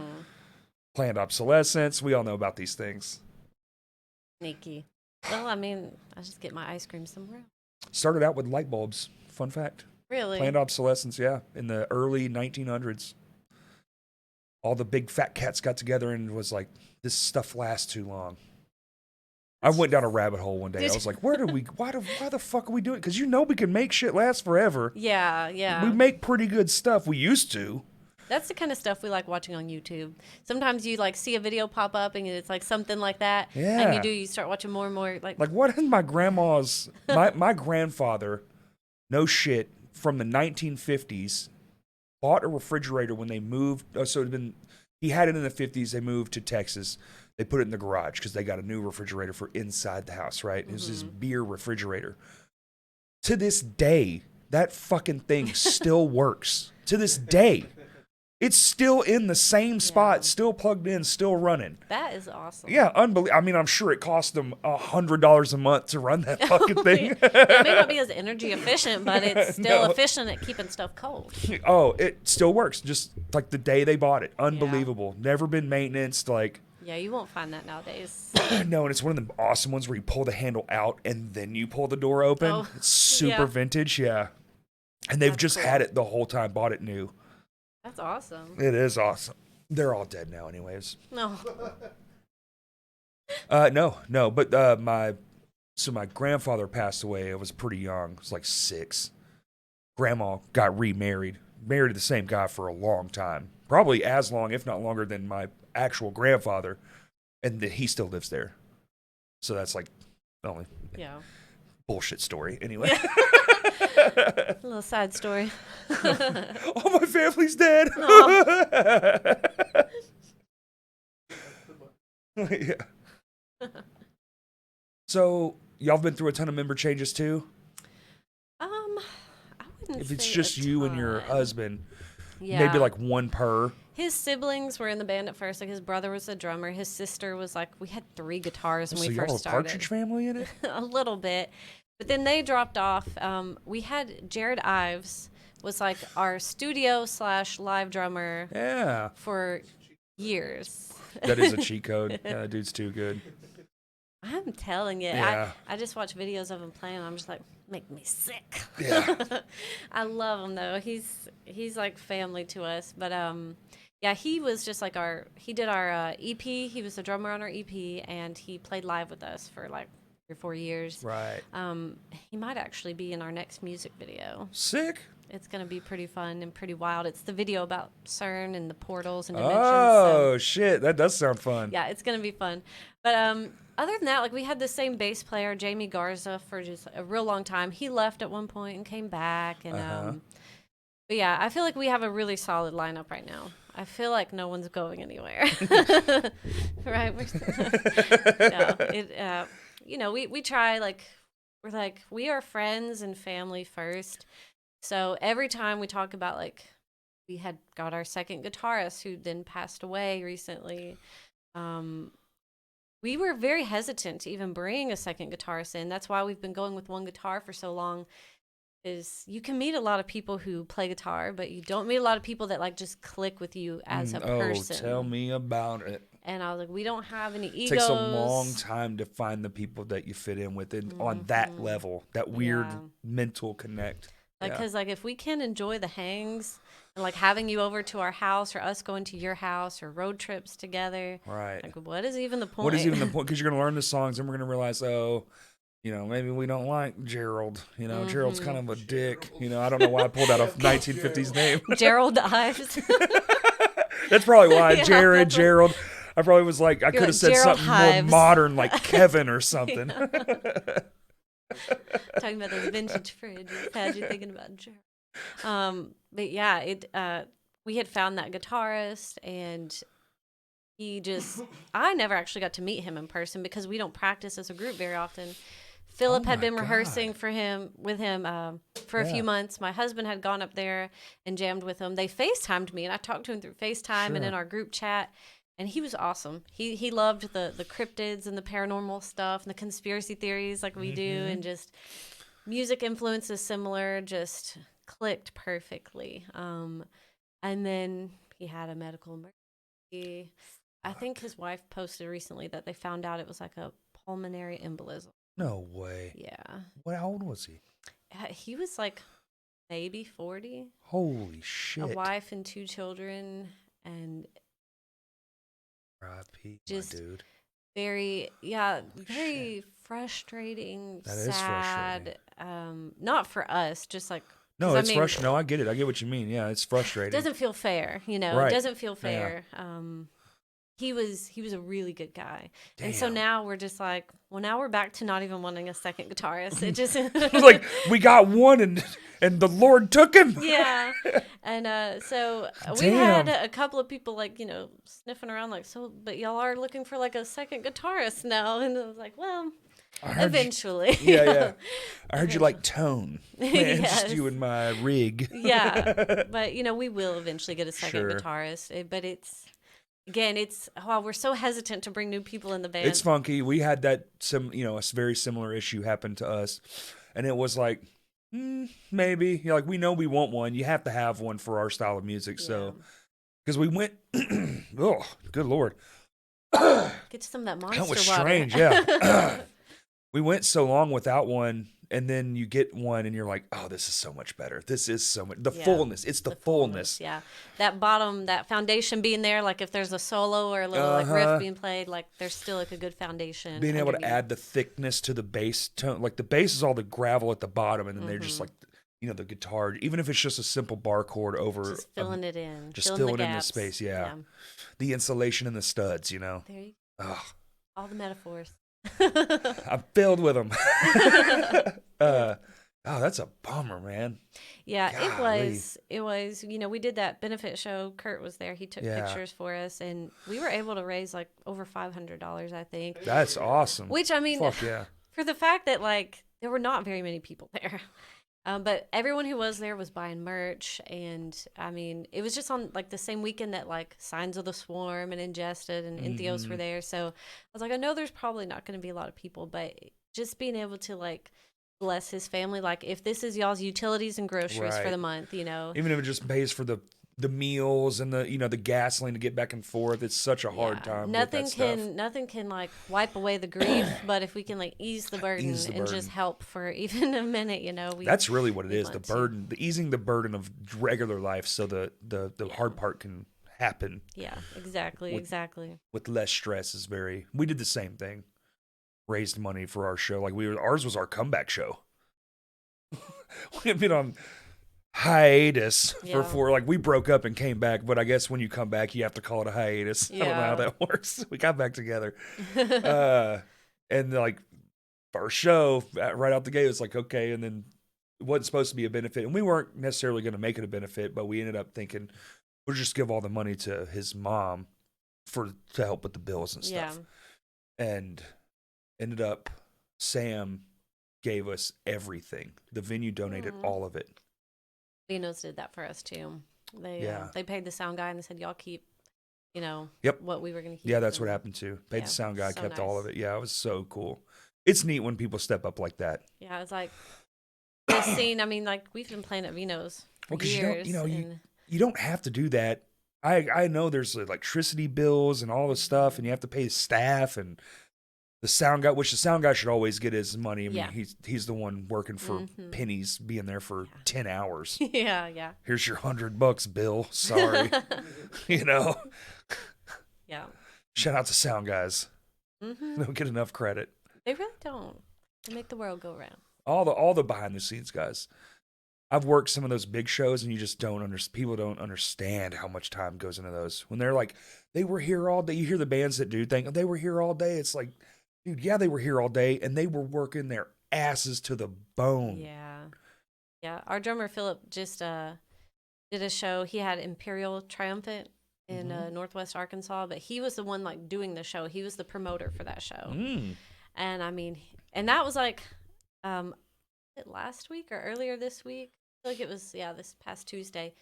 Him and his fiance Emily working their tails off, and I said I could not handle the responsibility. It is a mountain of stress. I can't imagine. Yeah, I don't want to know.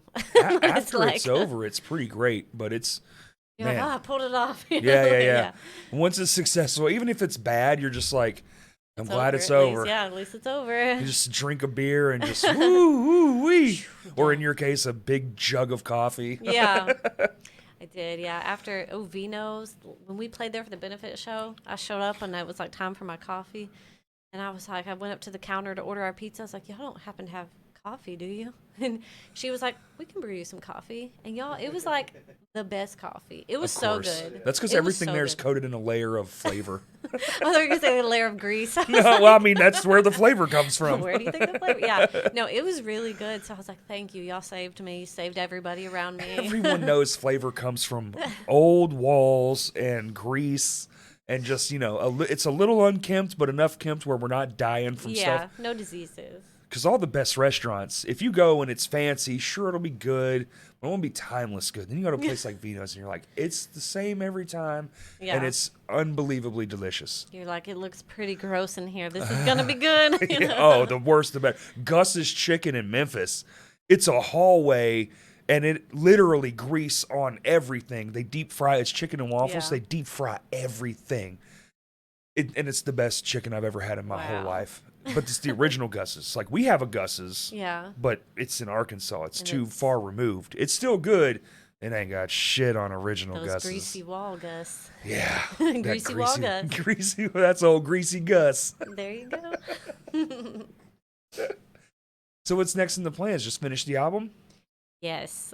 We have a show at Iron Horse Records in Van Buren.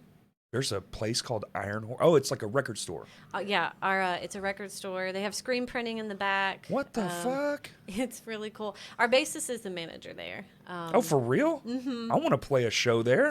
And I visited there a few weeks ago, and I walked in. I was like, where do y'all have a show in here? Because it's pretty small. They just move everything out. Yeah, it's got a upstairs balcony level. They have records upstairs. You could watch the show from up there. Oh, that's But they sick. have a little seating area out front, and they just kind of scoot all that. And the bands are basically playing in the storefront, in the windows, where passersby can see. And it's a really cute little Are you playing historic... into the store or into the street? You play into the street? Into the store, Into the I think, store. but you're just kind of in the window. Okay. That way everyone in the record store can kind of watch you. But Like MF Metal was? You were yeah, in the window so everyone walking by could see Yeah, you? we played there once. Oh, yeah. I remember that. Yeah. Yeah. Played there a handful of times. Always a good time. Yeah, but we have that show, and then in Jonesboro, there's some. I feel terrible. I've forgotten the name of the fest, but it's a big metal festival and I've forgotten the name of the venue. It's the Brick. Brick House? Yeah. Gotta, Yeah. Okay. It's a big metal fest. I only know there. that because Tiny Towns. That's the only reason I know that. So we have those two shows, but then other than that, we're finishing this record. We're so close to finishing it. Well, you're gonna put out the third. Is the third single out? It's coming out. It's coming out. Got to make a video first. Yeah. Well, we're gonna probably go ahead and just drop the song before the video because this video it's gonna be a little more time consuming, and we don't want to rush it or anything. So I got you. We're gonna drop the song. We'll drop the video later, and then hopefully shortly after drop the album, and then play a bunch of shows to help kind of support and circulate the album. Right. Smart. That's smart. We're doing kind of the similar thing. I think we're only going to do 2 videos. Maybe we might do a third one, just to get us over the summer. We want to get past the summer. I don't want to release it in the summertime for some reason. I don't know why. Just doesn't seem like the right time. It's not Well, we want to do a show too. So to build a show up like that, you kind of want some. If we put it in August, it's like, well, you only really got 2 months to get this thing going. So. Oh, I mean, we had originally said like we're gonna release the album in July, and then like, and this was like in like January and February. I had this like very organized timeline. I was like, and then this week we're doing this, that, like week by week timeline. Okay, I was trying to be strict. How long did that last? How long did the strictness last? I mean, for like the first single, and then everything. We were pretty on target for like shooting the music video for the second single, but then like the last month or so, it's just we were so like spot on, like tracking and filming, but. No, it's really hard to stay consistent because everyone's working jobs. Yep. You know, we have kids, and then everyone has like personal life things outside. Does anybody else have family life, or is it just you two? Philip is a stepdad. He's got cats. We did our like about us little thing post recently, and Philip was like stepdad, cat dad, American. And I was like, that's just how he like identifies himself to people. Like, I like my cats in that order. Yeah.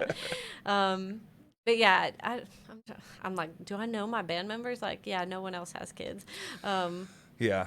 So yeah, we are the old parents, and yeah, you know, it doesn't get in our way too much. Everyone is very understanding and flexible. They usually come to us for practice. Seems like y'all are making it work really good. We are, because like that's the thing. Like, we're flexible.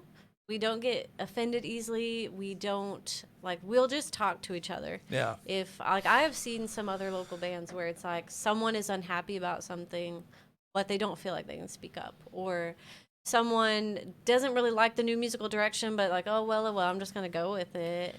And it's like, I mean, I guess, but we try to have an atmosphere where it's like, we should be like, hey, you know what you just did? Wasn't feeling that. Good, yeah. And, you know, I think we should do this. Well, I think, and no one ever gets mad. Like, you ever even get to if we see disagree. the band member that blows up at the show as the meltdown? Yeah, we don't have that with us, but I've seen it. I've seen it. I mean, like, yeah, I've seen it.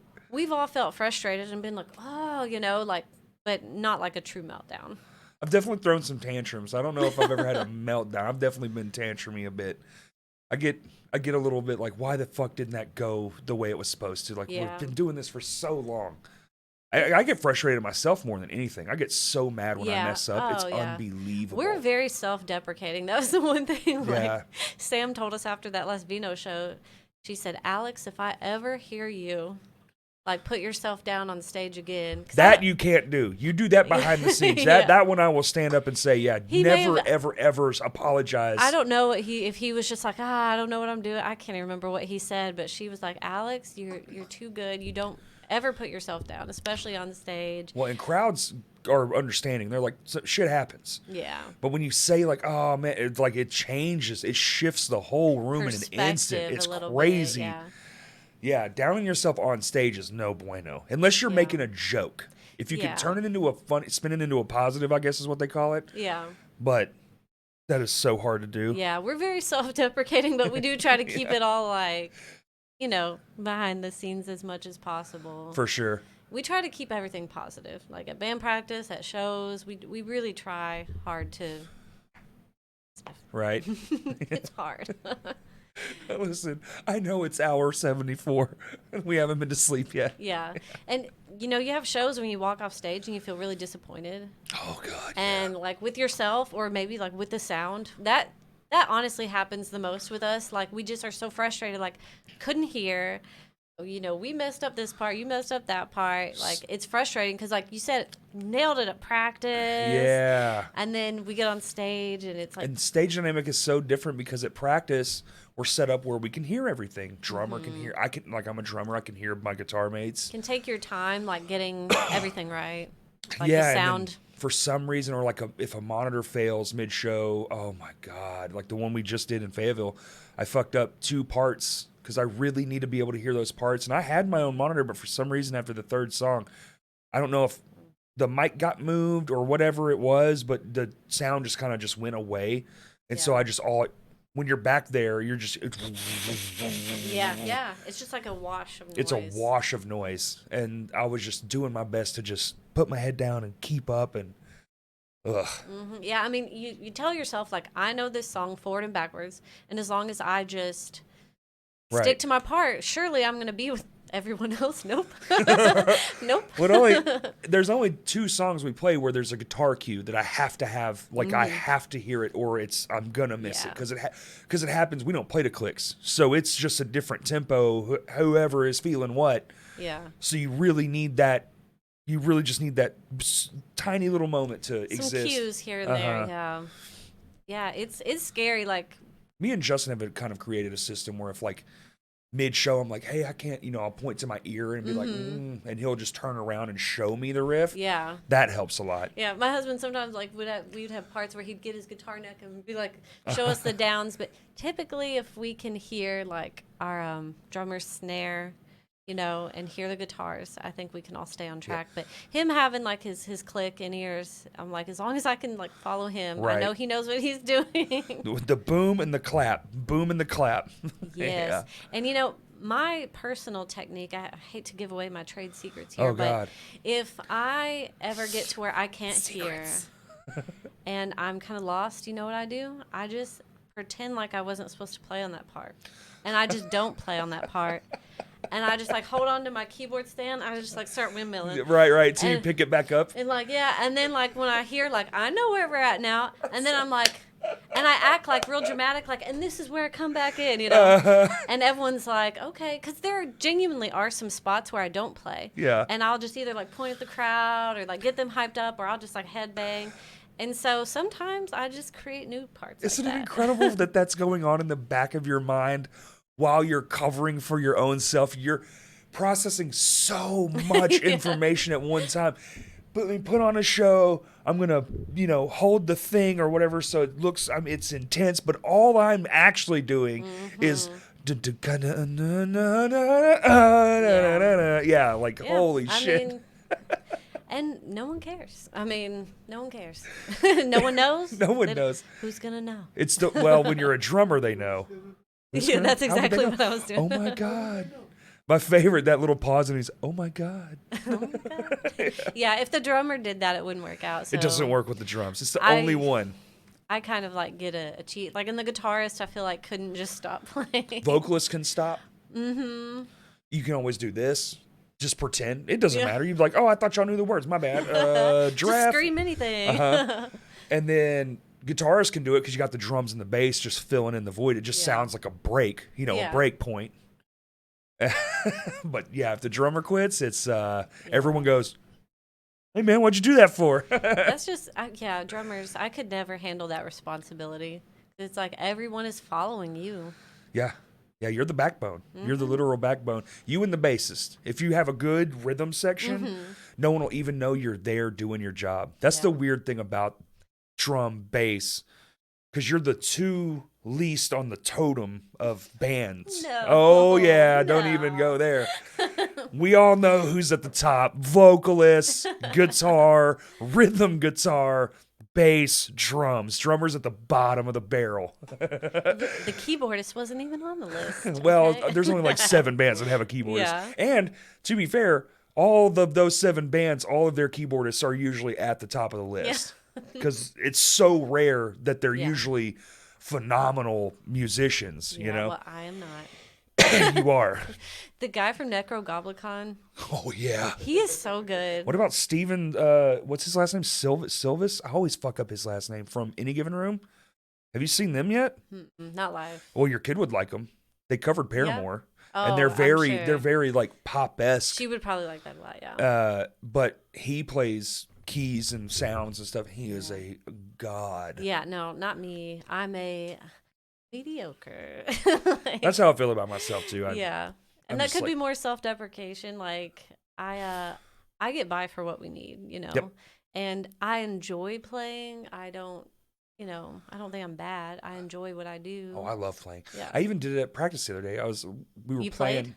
played? We were playing at practice drumming, and I just started adding in all this crazy stuff. Just Like having it doesn't fun. belong in this song, but we weren't. I can't remember what we were doing. We were just having fun. Oh, we were doing in case we play a last song. We've already got like 10 we're playing, which is a lot. It was like, let's add this other one in. And so we just did it for funsies. So I was just adding in all this crazy shit, and it was really cool. And I looked at Justin, I was like, what the fuck? And he was like, whoa. I was like, how am I doing this? Yeah, just go And with then, it. and then we got done, and I put the sticks down because we had to switch for the next bands to practice. And I was like, man, did y'all hear me be like a real drummer there for a second? For just a moment there. So I can't even help it, even in that moment, shitting on myself. Yeah. See, it's really a bad habit, honestly. It is. Just insecurity and Yeah. I almost did today. No lie. Lifting. Yep. It was real close. I'm so sorry. It was real close. I was like, oh, buddy, we almost had a big problem, dude. Oh, gosh. Yeah, that's another thing, being the female.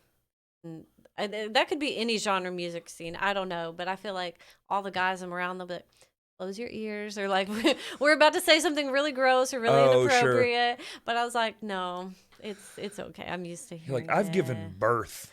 Yeah, and, Not a lot much grosser. It's so true. It is so true. But you know, and I was like, my son, like he's 9 and he wears diapers. So I was like, I change a 9-year-old's dirty diapers. Those are full-size human poops, by the way. He wears adult diapers. Yeah. Okay, so I was like, y'all ain't grossing me out. Like, it's okay. There's nothing you can say or do that's just like, you know, aside from chop someone's head off in front of me, I think we're gonna be okay. All right. Yo, we went and watched The Machine last night.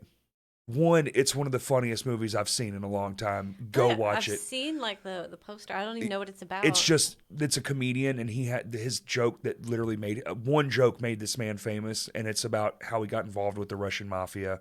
Oh no. Actually, it actually happened. It's a real story, but he made it a joke. Or? No. He was partying with them and had to rob a train full of his classmates.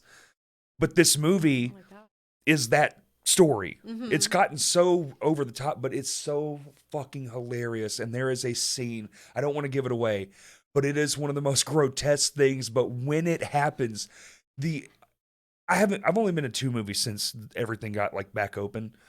And this is the first time I felt it was so, everyone in that theater was gut busting laughter, especially during this one part.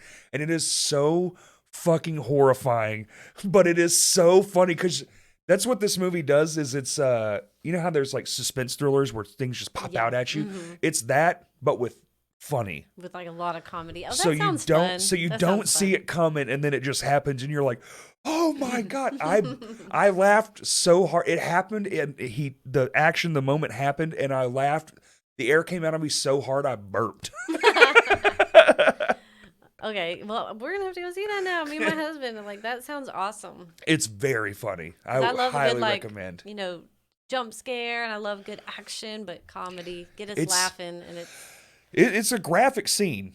So if y'all like horror, do you like horror movies and all? Mm-hmm. It's got some for a comedy movie, it's got some very graphic. Like, they went full tilt. Oh wow. Yeah, they were just like, let's just go all the way with this, and they did. Nothing back. They didn't. Oh my god, it's so funny. We were quoting it all day today. Oh no. All day today. I don't want to give any of it away. There are so many good, spoilers.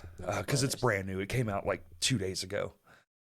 Now this will come out in like a week, next Tuesday. So hopefully a lot of people have seen it by then. On the 6th, June 6th. Well, that's cool, man. I'm glad y'all are doing stuff still. I'm glad that didn't deter y'all too much. I know when our guitar player passed away, it really put a damper on things. We were like, we didn't even know what to do. It's like, do we keep doing it? And like, well, of course we were like, yeah, we have to now. Yeah, we felt guilty, like, because we were releasing the song like days after, like, Mm-hmm. you know, like you set up on Spotify, like when you're gonna Oh, drop the the pre-release. song. Yeah, we just did that. Yeah. So it's like this song is coming out whether or not. And actually, I think the day it dropped was the day that the song and video dropped was like the day of his like funeral, his memorial service. God, the juxtaposition of modern I time know. is so weird. It is so weird. But his wife was like so supportive. Like she was like, no, he would have loved that. Like his guitar was at his funeral. Like Really? that was like one of the first things they mentioned about him when people were like giving speeches. Is like he on him. the track? Is his playing on the track? He's not. He's No, not on the he track? was joining as a live guitarist. But we Ah. do have a song he wrote, and he recorded the guitars for at Philip's house, and we are gonna finish it when we get Sick. done with the album. We're gonna add like other guitars and drums and keys to Like a it side and vocals, track, just and like release it. release it as a single There you go. individually. And so that's something. But his wife, I mean, she's so supportive. 'Cause she's That's like, rad. she said he was in a really, really, really dark time, very depressed, and he found you guys. And all of a sudden he had this spark again. He was so happy and had something to look forward to, and he felt like he could plug back into his dream and play music again. Mm-hmm. She's like, so thank you for like giving him that his last few months, you know. So we were like, Oh, yeah. so That that make me cry. I know. That's so. Ugh. It was and he just felt like he fit with us. Yeah. Like just the God, that's talking, that- even in the group chats, just like you know, I never met him in person. Just the banter, those group chat banters, Now we're we are sharing memes and constantly, yeah. Our group chat's just constantly silly. as it should be. Yeah, I mean, yeah. Like I said, if none of us are getting rich off of this, and Right. We hope that it'd be awesome if So if someday you're not we having could fun, magically. then what the fuck are you doing, right? Yeah. So it's like we do everything as professionally as we can, like as if we were gonna try to really make it, but it's hard to make it. We're a little held back with the kids situation, but we are gonna try to do like those weekend runs to the regional states. But yeah, if we're not having fun and just enjoying the process, then why? Yeah. Yeah. Agree. It's tough too. It's like you want it, but it's so hard to figure that out. We're trying to do that right now. Figure that out. What does that even look like? Yeah, what is it? What Yeah. does it even look like? Yeah. Things are always changing, like with social media, everything. Like, well, now you got to do this. Well, no, but now this kind of video is better. But now this is the thing The that's going to shift. get you the algorithm. Yeah, someone's finger has to be on the pulse. It's an age issue too. I mean, I have trouble even understanding sometimes. Like they'll try to help me out, my young friends. Yeah. Well, just do this, and I'm like, I don't even understand that. I can't wrap my I mind can't around even it. this is what it was like telling my dad, like, no, you don't understand. It's like now my friends are being like, you're fucking Yeah. aged out, dude.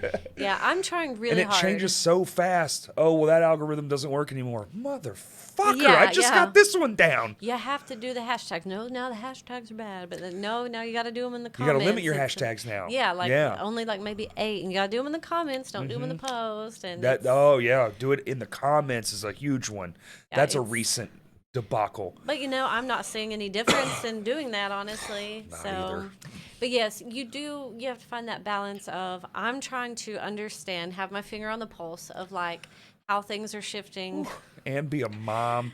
Yeah. And oh my god, yeah, the shift, and then the content, the putting out the content and being a part. I can't imagine that would be even harder. I'm the content monster Are of you? the band. Like I'm always like, everyone do something fun. We're doing behind the scenes, Behind the scenes. Do a rig rundown, something. Yeah, like do something cool. We gotta have some cool content. I was watching the guy. I watch a guy's name's Bacon Bits. For anyone that He's the one who introduced There us you to go. our producer. Yeah, there you go. He's a bad mamma or jamma. not producer, our engineer. I got to meet yeah. him in person at Furnace Fest finally. Oh, cool. And hung out with him for about an hour. But I just watched one of his new ones, and he was like, "You need X amount of things after the thing you release. You need to do either a guitar playthrough video, or lyric video, Play through on every instrument. on every instrument." And I was like, well, "That ain't happening. I barely got through this record." Right.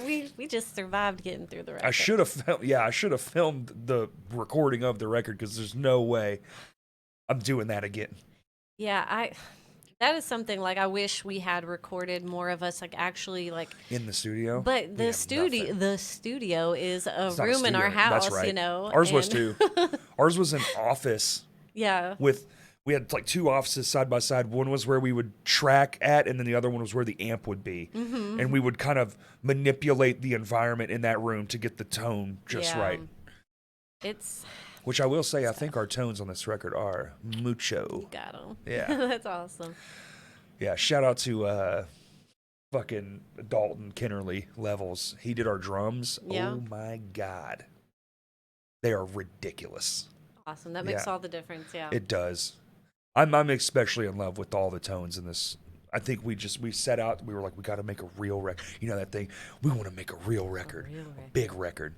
We spent a fucking fortune, and we got another fortune to spend because we want to put it on vinyl now. And it's like, that's another y'all are going to do vinyl? Yeah. And it's going to be sick, too, actually. Let me oh, my phone's being used. That's a dream, but... So our I don't know if you saw, we released the single artwork for the single that's coming out Friday.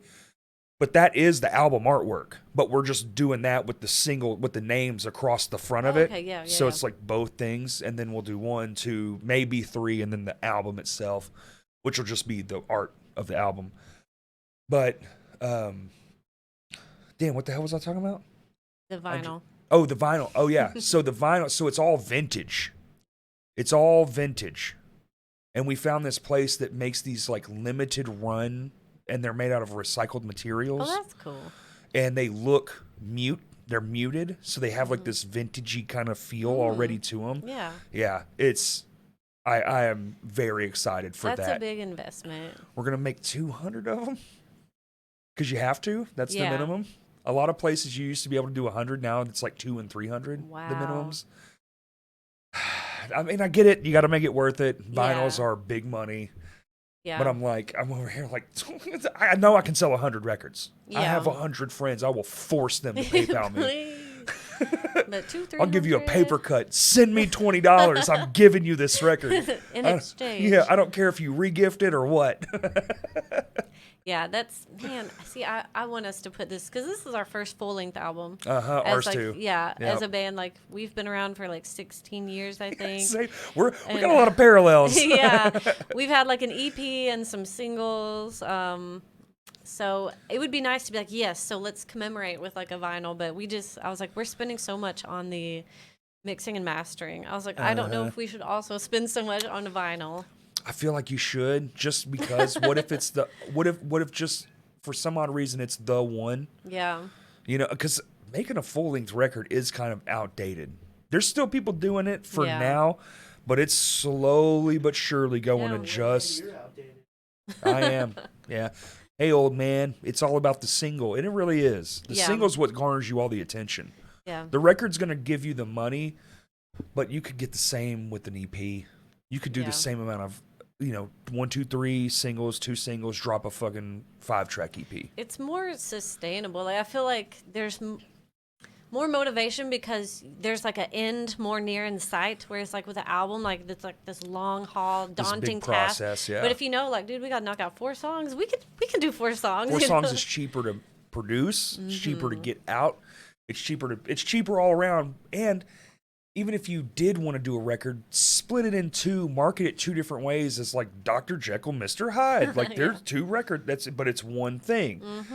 So if you wrote 12 songs in a thematic thing all the way through, you can market it twice and you're busy for 2 years. You don't even have to think about it for that long because you already got the whole thing laid out.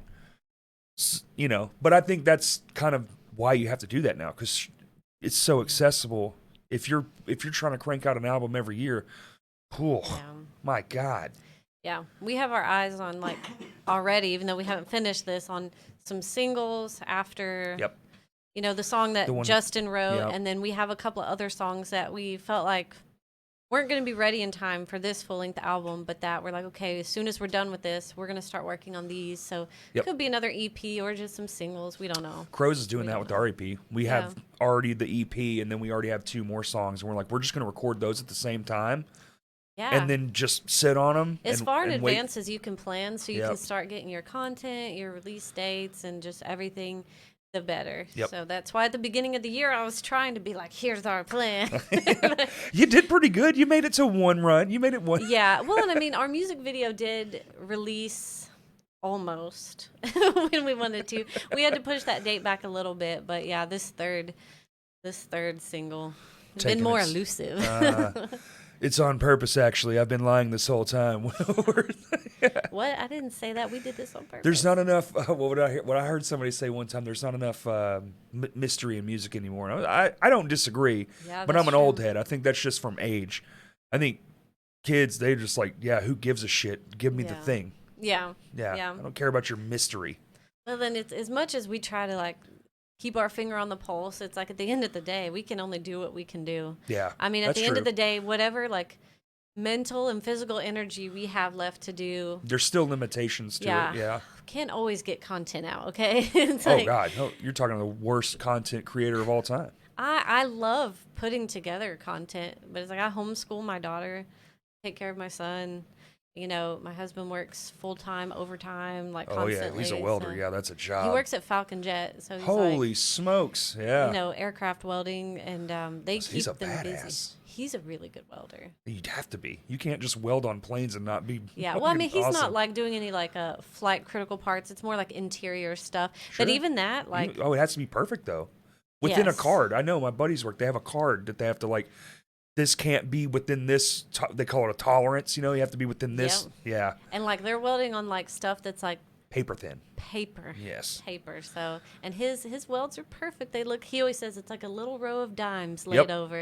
It's just so perfect. I was like, Yeah, that's pretty awesome. He should make y'all some stage stuff.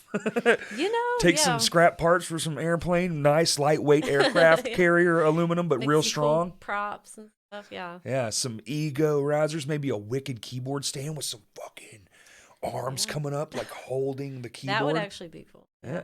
We did have in our music video we just put out, our vocalist in the group performance scenes is standing on this big metal box, and that actually came from Falcon Jet. There you go. There were these big metal boxes on these rollers, and they were like, "Hey, Rob, go throw these out in the dumpster." He was like, "Dude, these are like so sick for like bands I and welded stuff." 3 years in high school, and none of those years was I in a band. Otherwise, oh my God, Yeah, I would have made everything, and it would all been big and heavy and stupid. yeah. Like at load in and load out, your bandmates would be like, I "We saw a hate band. you, dude." Oh, I've seen it. Bigger bands will come through with stuff that you're just like, Yeah. really? My God, we have to move this thing? Yeah, Yeah. Or ego risers that are like chest high and they have a staircase in them. wow. Oh, yeah. So they can like walk up it and be way tall. You're like, Yeah. you're already on a 20-foot stage, Yeah, dude. like, alright. Oh, metal. You silly. So theatrical. I'm that guy. I like theatrics. Oh yeah. I like going over the top, doing silly things. If you can build something, build it. No. You know, why not? I mean, like, Weird stage setups. I'm a huge Mhm. fan of that when it's not like most of my bands, we play the general, you know, amps, Yeah. whatever, guitar. But I like a good weird setup. I like when a band plays in like a square formation. You know, it's like 1-2, 1-2. oh yeah, yeah, It's cool. Do Yeah. something different. Change it up. Shit. yeah, See the same thing over and over and over again. yeah. But I go to a lot of shows. Do y'all go to a lot of shows? Probably not, huh? I don't like he tries to go to a little bit more than I do, but I'm lucky if I can get babysitters to like play a show. Oh, fair shit. So Yeah, to like go to a show, it's a whole different ballgame. But I try to when I can. But he tries to. He went to like the Entheos show, and like if we have buddies whose bands are playing or bands Sure. are coming through, we'll try to hit them up. But yeah, it's tough. it is. It's like you want to be a good like citizen of the scene and like support everybody. Yeah, and that is where it is too. It's like the going out part is like the thing still. Yeah. Sharing posts and stuff is cool and great, and everybody loves that. It's great. It's like that's a support wall for sure. But showing up. But man, showing up is just like a different thing. You're like, holy crap, you're here. Yeah, it's like, oh, I support them. I share their posts. I do think this, people but- understand. We all got, especially, you know, Mm. all the people from the older days. It's like every time you see them out and about, it's almost like a unicorn. You're like, hey, You made it you out. made it. You're out in the wild again. Look at you. You look No. tired. I'm so happy though, honestly. Like I feel like there was a time here in Arkansas when the scene, maybe the Weeping Gate just was in a lull then, so I wasn't as plugged into the scene. But I felt like it was like in a lull for a while. Oh, sure. I don't remember when that was, but I remember just being like, there's nothing going It's on. like- There's like no good shows. It didn't feel like there's hardly any local bands, but like right now, Oh, it's its own thing now. so many Yeah. good local bands, so many shows, like successful shows. Endless. It's almost endless at this point. Yeah. Have you seen the calendar? Have you seen Kurt's calendar? His show calendar that he made? Mm-mm. Is there a week in a day in June where there isn't a show, Kurt? Wow. Yeah, 6 days only that don't have something going on. It is on fire. I love it. And, because people are showing up too. It'd be one thing if we were playing all these shows and like I mean, I would was still there. like to, but it's like I would still do it just because I'm a glutton to myself. Like I You love. enjoy it. I just can't get away from it. But to have the shows and have people show Oh, up. it's the best. It's I the love best. I it. think the average has got to be like somewhere around 50, which is so unheard of for such a long time. I mean, it's unbelievable. And I'm seeing, like, I'm old now. I'm seeing, like, some of these younger bands, like, specifically at, like, Full Moon Records. Oh. I've seen a lot of pictures. And these bands look like babies to They me. no, they don't look like babies. They are babies.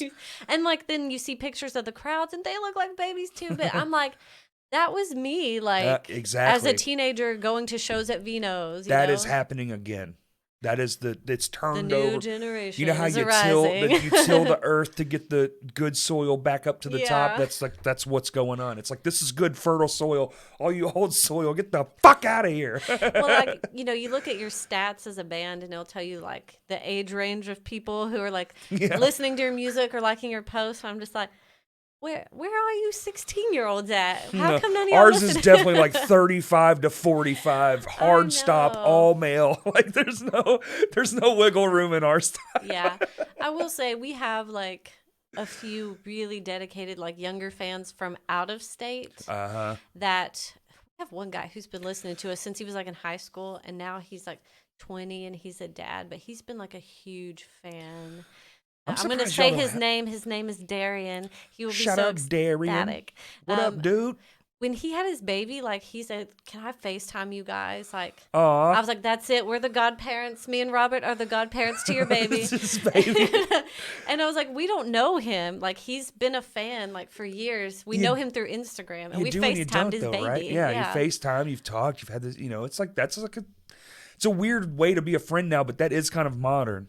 That is kind of like a modern thing where you can just be FaceTiming people for a long time and be connected. You hear about gamers all the time with stuff like that. Yeah, it's so sweet. And we tell people, like, you can, like, talk to us. Like, obviously, we're just, like, regular dumb people. Like, Of we're no one course. special. But, like, even people who don't live around here and know us in real life, like, we will talk to you. And, like, there are so many fans like that from out of state that, like, we have formed relationships with through social media. Oh, yeah. And I think, make time to talk to people like that. For sure. To get to know people. And I think it makes them cling on to your music even more. Like, you know what? That single sucked, but y'all are good people. I'm gonna listen to it anyway. Well, every band has like their core crowd. There's a core Yeah. crowd, and then there's everybody else for sure. And you placate to your core, and hopefully the outsiders that are kind of like, yeah, I like that EP or I like that single. Hopefully they stick around. That's the Yeah. whole goal, right? Yeah.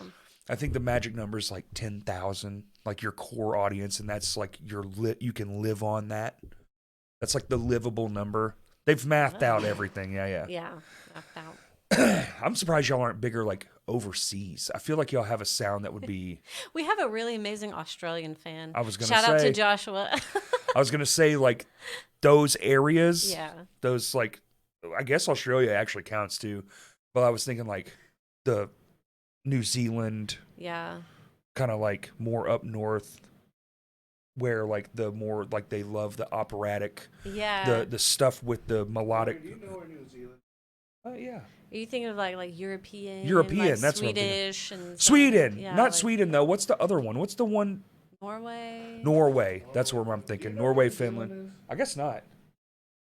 New Zealand is right next to Australia. Okay, so maybe not New Zealand. No, New Zealand though. Who was that? Geography lessons with Kurt. No. I'm thinking of something. We just got a bunch of people Greenland, from Australia. Iceland. One of the We other just got a lands? bunch of people from Australia. Really? Yes, and I don't know how, but it's awesome. Yeah. I mean, Welcome. that's one thing we talked about. It's like how do we expand our reach as a band? Internet. Yeah. Well, because, obviously we're not going to, like, Norway or anything like that. I feel like you got to just tap into wherever they're tapped into. Greg does that. Greg Filth. That dude is tapped in to some sort of, like, underground system out there, and it is crazy how tapped in he is. Wow. Yeah, he's on these... Because the difference... So, like, when he wakes up, he knows it's, like, they're still awake, but barely, so he immediately is, like, engaging in these chat rooms. And like putting his songs in there and doing the thing, and it works. And it's a lot of work though to like be that engaged. Like even just making a post on social media, like if you're creating content, I'll be sitting on my phone for like 2 hours. Like, are you still working on that video? And I was like, yes. I said, but now I'm about to post it. And it's like an hour later, I was like, I just posted. I just finished the hashtags. And it's like, but to go in, like our drummer goes into like a lot of Facebook groups and like tries to share our music and stuff. And I was like, a lot of time. It's a lot of time. But it's just a new way of marketing. I remember being a teenager and like in my first little bands and stuff and like going to the mall and to Hot Topic and passing out flyers. Oh, hell yeah. Or like a little demo with a flyer. Flyer sticking was my favorite. iPod changed the game. The flyer and the iPod was a magical combination. Hey, you look like you like heavy music. Listen to our band. Listen Click. to this real quick. Yeah. It's amazing how many strangers would stick random ass headphones in their ears. Back then. I mean, that was FIU's that's what I'm saying. Yeah. Like, it's so wild that you could walk up to like a group of people and just be like, oh, here. And they would just do, because, the Apple ones don't go over. Yeah. They go in. And that's all you had. It just came, it came with the device. Mm-hmm. Yeah. I kind of miss that. And we've talked about like, should we like create a little thing to pass back out, just being like, hey, you look like you like metal, but we've yet to do it. But I think it could work. But you're only still getting like it's just so minimal. Yeah. Local. And I think the flyer is good, but you got to be smart with it now, like very tactful where you put it, and QR codes. I keep stressing like that shit works. Yeah. Because anybody with a smartphone can go doot and know exactly what they're getting into. What's going on, and which is again, it's online. So really, everything you're doing out here is to get you directing there. Back, It's strange. A different game. It is weird. I hate that it has to be that way, but I'm also grateful because how else would we reach people? That's right. In Australia and stuff, like back in the olden days, It's like this weird balance thing where I don't know if I'd rather just make the money that we used to make, because you could actually live and be a small band and actually make a living doing it, but you also weren't going to have world access. Yeah. So if you wanted more, you just got to, if one person could just make this their job somehow. Yeah. If one person in the band, if we could all just, maybe that's the secret. Everyone kind of just be like, okay, you're going to live in this crappy ass apartment and you're going to have really good internet, but your only job is to wake up in 8 hours a day, get us somewhere. Yeah. We're all going to pay your bills. Yeah. Oh, that'd be awesome. $50 a month to the Greg Fund or whatever, Go in and do all this legwork for us. That's what we divide the legwork pretty well. I mean, I do a lot of the social media stuff. Philip does a lot of our pre-production on our album. Like if all of us are doing our individual tracks, we kind of send it to him. He's cleaning it up, consolidating files in one place. He's getting all of our backtracks we need for the shows ready, obviously, because he's a drummer and he's doing that with his click. And then he sends them to our engineer. We do try to divide up a lot of our tasks. That's good. The only thing about the video thing now is it's I've been working on this for 2 hours. And now when I post it, that's another hour because I have to think of like 100 tags. Yeah. It's weird. Yeah. I think AI is going to help with that in a huge way. Like with clips and stuff.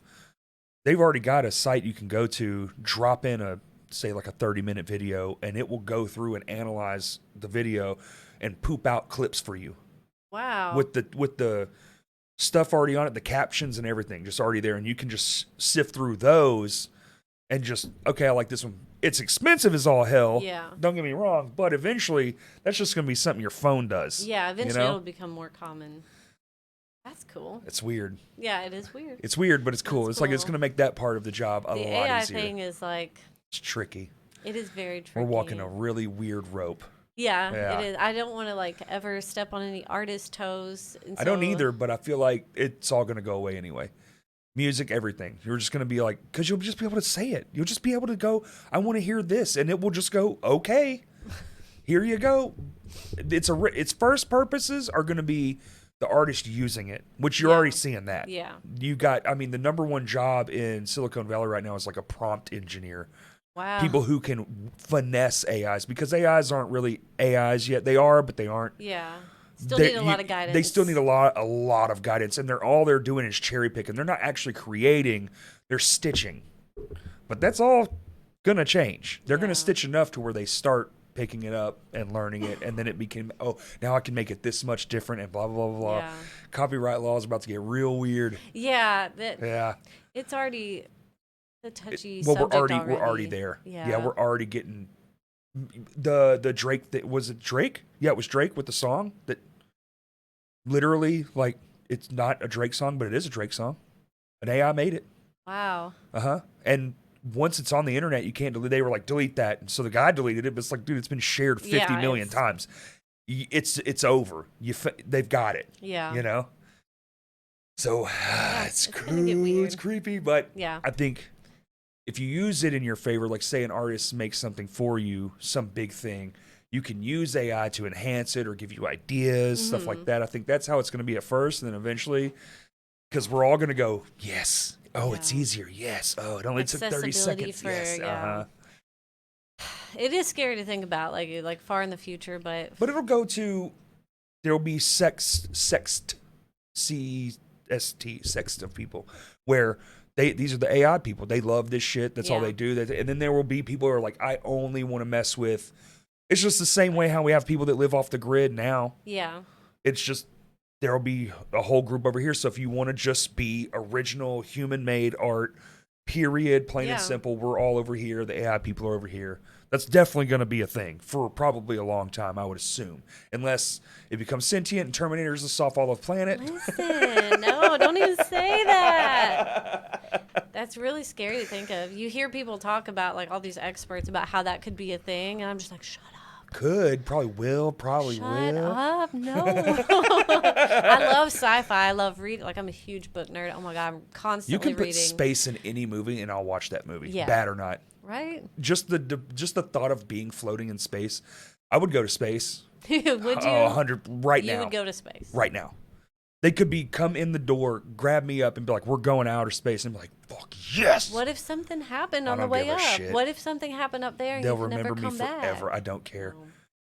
If I get to just see infinity for real, not from like Earth's perspective, you know, with the atmosphere and all the pollution in the way, but I can just stare into the void for real. It would be amazing. Oh my God. But I'm such a scaredy. I'm such a scaredy cat. Like riding in the car, I'm like, oh, you're one of those? oh, my husband, I'm like the door grabber. What are you going to do when all the cars are automated in like 10 years? No. Listen, just going to Fayetteville, you have to go over all those bridges. Yeah. I won't. Terrified. I won't terrify you with what happened with us. Terrified. Like, it terrifies me. We went to Detroit last year to see the Black Dahlia's, like, memorial show for Trevor. Oh, shit. And our drummer, Philip, was driving. He's like, you've never been in safer hands. Like, he would just be like, close your eyes, Sydney. Close your eyes. Like, you've never been in safer hands, wrecked immediately. Like, the fog in Detroit in the early mornings because all those Great Lakes. Oh, yeah. You couldn't see a thing. Like, you couldn't see, like, 2 feet in front of the car. And he's like, I'm going to do a U-turn. And, like, you know, we're going this way. There's all this traffic coming that way. I was like, but you can't see. You can't see if there's a car coming. Don't do a U-turn, Philip. Don't. And so I literally, like, just close my eyes and I'm, like, praying. And you think maybe because you have kids? No. Have you always been that way? I'm scared of heights. I'm scared of getting in a car accident. Like, being in a car accident would be the worst way to go. Like, I don't want to be on any crazy rides. Like at Disney World, we have like a video of me like on You're like the in little the teacup. No, Get it was me like out of here! the magic carpet, Aladdin's magic carpet, and it goes up like the little Dumbo ride, and I'm like, it's for children. but it's like it's up pretty high though. It's up pretty high. It's like 7 feet. Yeah. So going over those bridges, and my husband's like listening to like Black Dahlia, like driving over those bridges, and I'm just like. You just got to get a sleep mask with the headphones. They make the blackout mask with the headphones in it. Turn on something soothing and just try not to get motion sickness. So no, I'm not going to space. Is what I'm trying. I said all that just to say I'm not going to space. Yeah. But I love space. I wish God, I could. I'm infatuated with it. You know, carefree, be in the space, but. I'm terrified of the ocean, and I would go to outer space right now. You know why? Ocean is the there's no worst. sharks in outer space. I'm not going in a lake, in a pond, in a river. Not anymore. Now there's that we have gators. alligators in Arkansas lakes, I'm good. They're everywhere. They're everywhere now. Nope. Yeah, I'm good. Nope. Because I'm the one with the luck. What happened to your foot? Yeah. Them One gators. foot, 1 foot into Lake Norrell. Alligator just chomped it off. Snapping turtle, snakes. Yeah. Those little like weird like little amoebas that go in your brain. Oh yeah. Oh yeah. No wild waters. I've seen The that ween- movie. The wiener ones scare me the most. The ones that swim up your urethra and get you. Death via wiener worm. That's a new band name. Wiener worm. That is a band. Like, that's, you know. Parasite. Parasite penis. Someone write these down. You know, like, I do need to start keeping a pen and paper. There's always some gems coming out of It's not these. like we're recording all of this. Yeah, but you know, just in general. sometimes people will text it to me and I'll be like, what the fuck are they talking about? And then I'll go, oh yeah, the podcast. Yeah. Yeah. They'll just text me like a one-liner. I do that shit. Oh yeah. Oh, it takes me a second for sure. I'm like, why would you just text me What does like that what have you to just said, say? like parasite penis? What is a parasite When I penis? wasn't like sitting in the room. Yeah. I would listen back and just Yeah. random. So funny. How long have we been going? We are at 2 hours and 10 minutes. Dang. See? How you talking? Did you think you wouldn't have anything to talk about? No, I mean, like I was, as long as he's like asking me questions and giving me prompts. Once you get me talking, I'm a talker. But like at shows and stuff, I hope Closed people off. don't think I'm like I don't think they do. unapproachable. Yeah. Cause like I stand at the merch table, I'm like, hey, what's your name? And I try to talk to people, but then when that's over, I'm like Get me in the corner. I got my Kindle, but I'm not shy per se, but like people have to usually approach me first. I'm not gonna go over and be like, hi. Yeah. You're not gonna go get the attention, but you don't mind having it if somebody comes to talk to you. Yeah. I can conversate. Yeah. See, that's weird for people now, though. The going up to people is weird. We got all screwed up in our heads. Mm-hmm. It's like I even had a hard time. First couple shows, I was like, damn, I'm like standing in the corner, like I don't want to. And I'm a social butterfly. Yeah. I don't ever shut the fuck up. Yeah. That's how my husband is. He loves like being out and just talking to people and meeting people and cutting up with people, making people laugh. Oh God, it's my favorite. Getting a good laugh.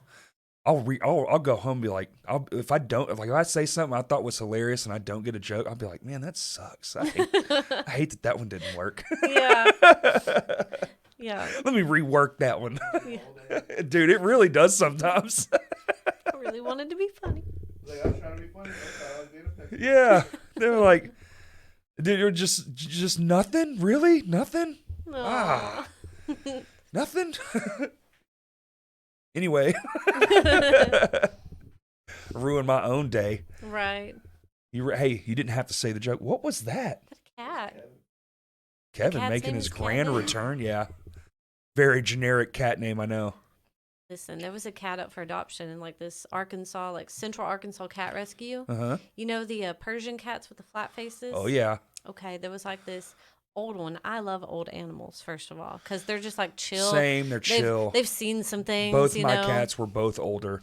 He's Yeah. 10 years old, this Persian little flat faced cat. He's like this dark orangey color, but he has a perfect white mustache. Whoa. And I was like, and he needs a home. He may still be up for adoption if you want him. I got a 110-pound dog. I cannot But have like, a cat right listen, now. I told my husband, I was like, his name could be Colonel Mustard or Oh Colonel my- Sanders, you know, whichever, because Mustard. perfect white mustache. And like, he just. You want a like, good rabbit it's hole to like go a little down? Old man. You like rabbit holes? Y'all like rabbit holes? Yeah.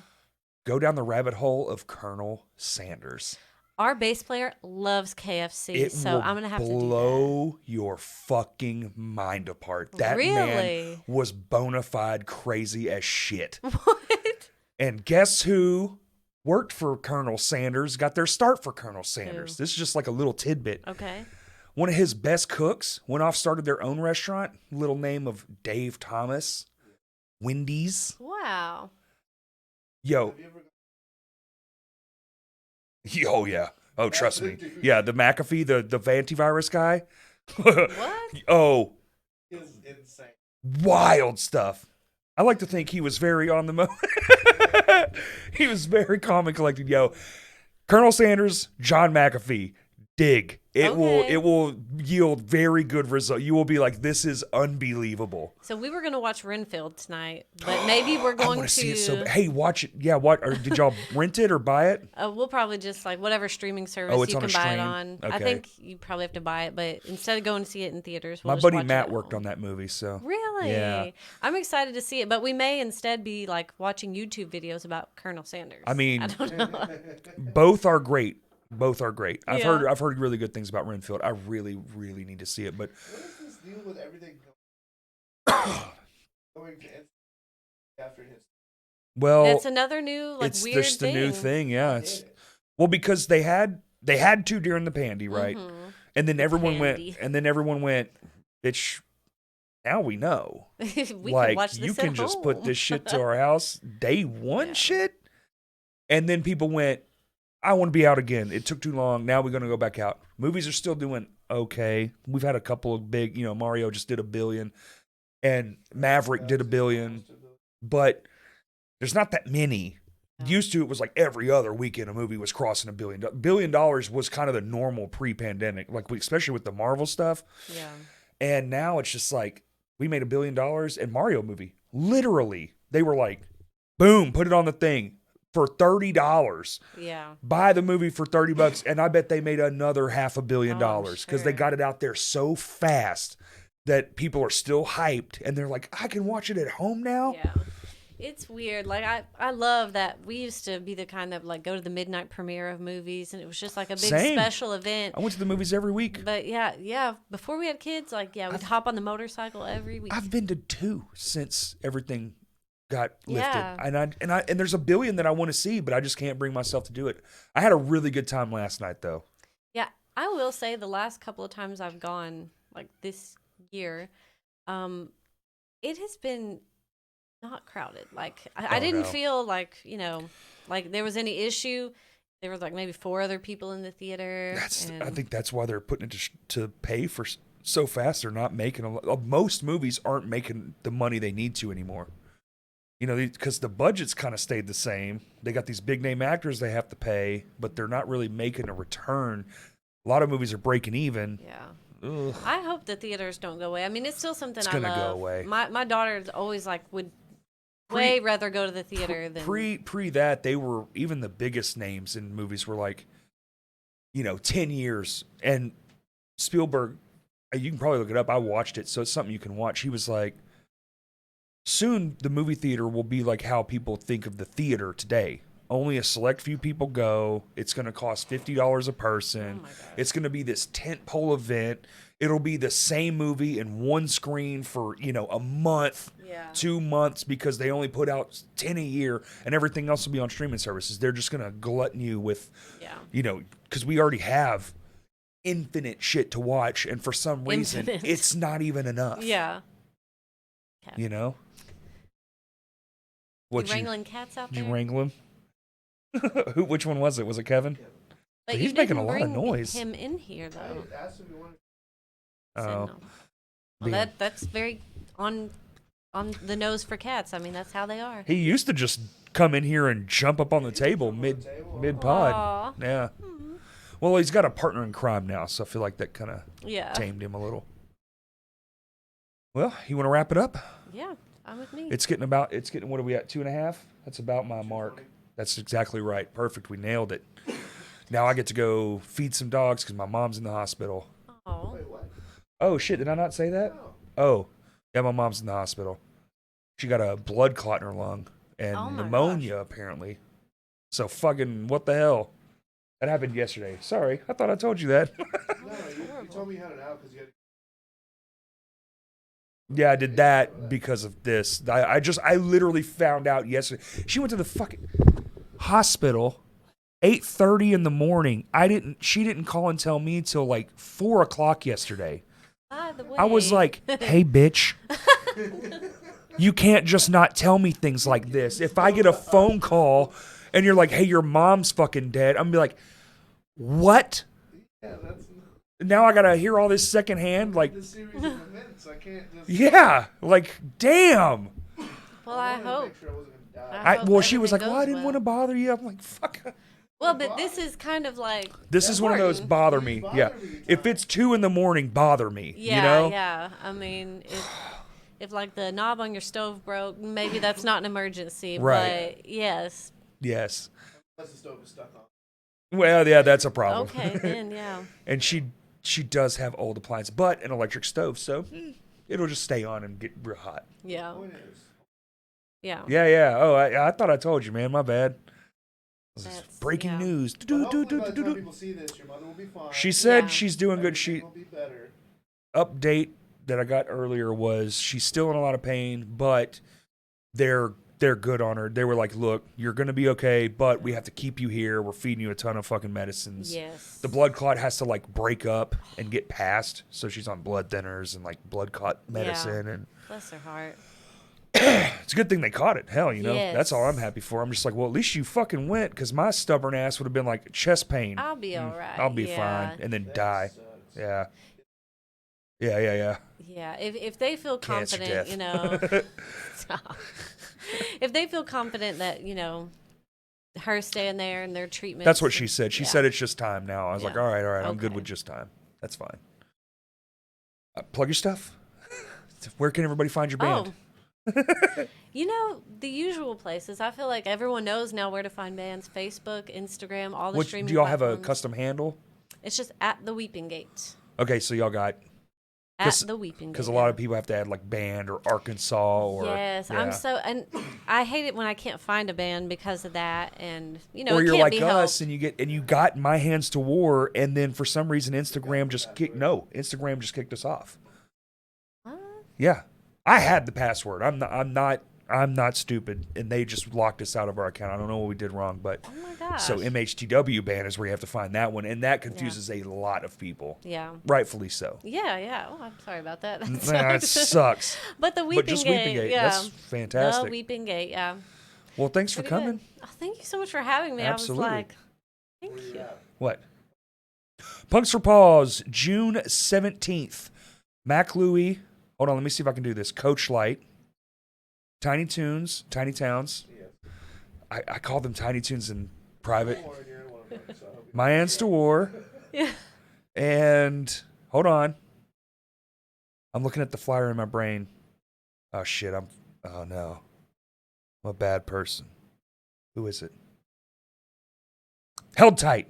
Yeah. I was like, at first I thought he was angry Yes. at you, but then he was No, like, I get it. I was it's like- charades. I was trying to, Yeah. mimic the RPG. The fist. Held Tight.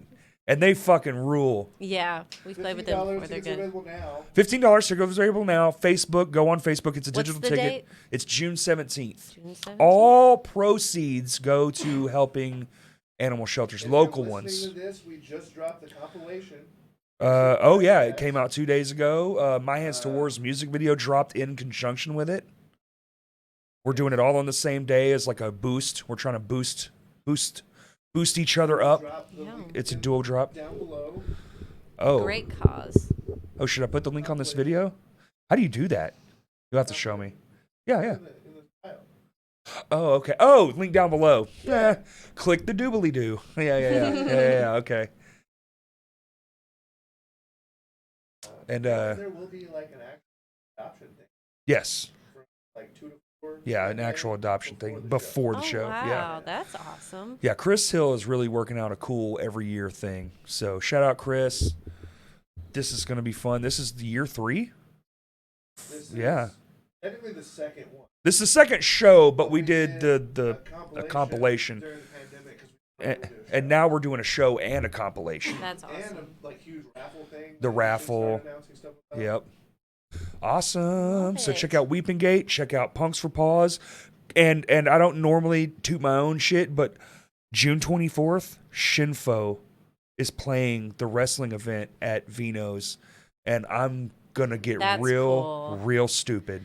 So everyone please God come. Are and you going to stay. dress up like a wrestler? No, but I it's gonna be You should hard all to dress not up as as- famous wrestlers. I wanted to do something special. Yeah. I think I'm definitely gonna wear those stunner shades I bought for Yeah. Halloween that one year, And I'm definitely gonna like gel my mullet into like a a wrestler mullet because Yeah. all their hair is like perfect. That's awesome. It's gonna be real fun. I don't usually do things like that, but I definitely want as it. many people as Do humanly it. possible at this show. Yeah. Please, God, please. It's the only show ever I said yes to before I asked my band. Yeah. You're like, I speak They on were like, behalf. they were like, hey man, we need to get you on one of these, and I was like, yes. Yep. And he goes, you want to do the next one? I was like, yes. Like in the room at the last one, I was like, yes. I'm not asking. Yeah. I will go up there with a guitar and a microphone and be. That's awesome. I will figure it out. You'll do a set that's just Johnny. Literally, this is just Johnny. We changed the name to Just Johnny. All right, everybody. Thank you for listening. Peace. Woohoo! Awesome. You did awesome. Have you seen this yet? These are brand new. They just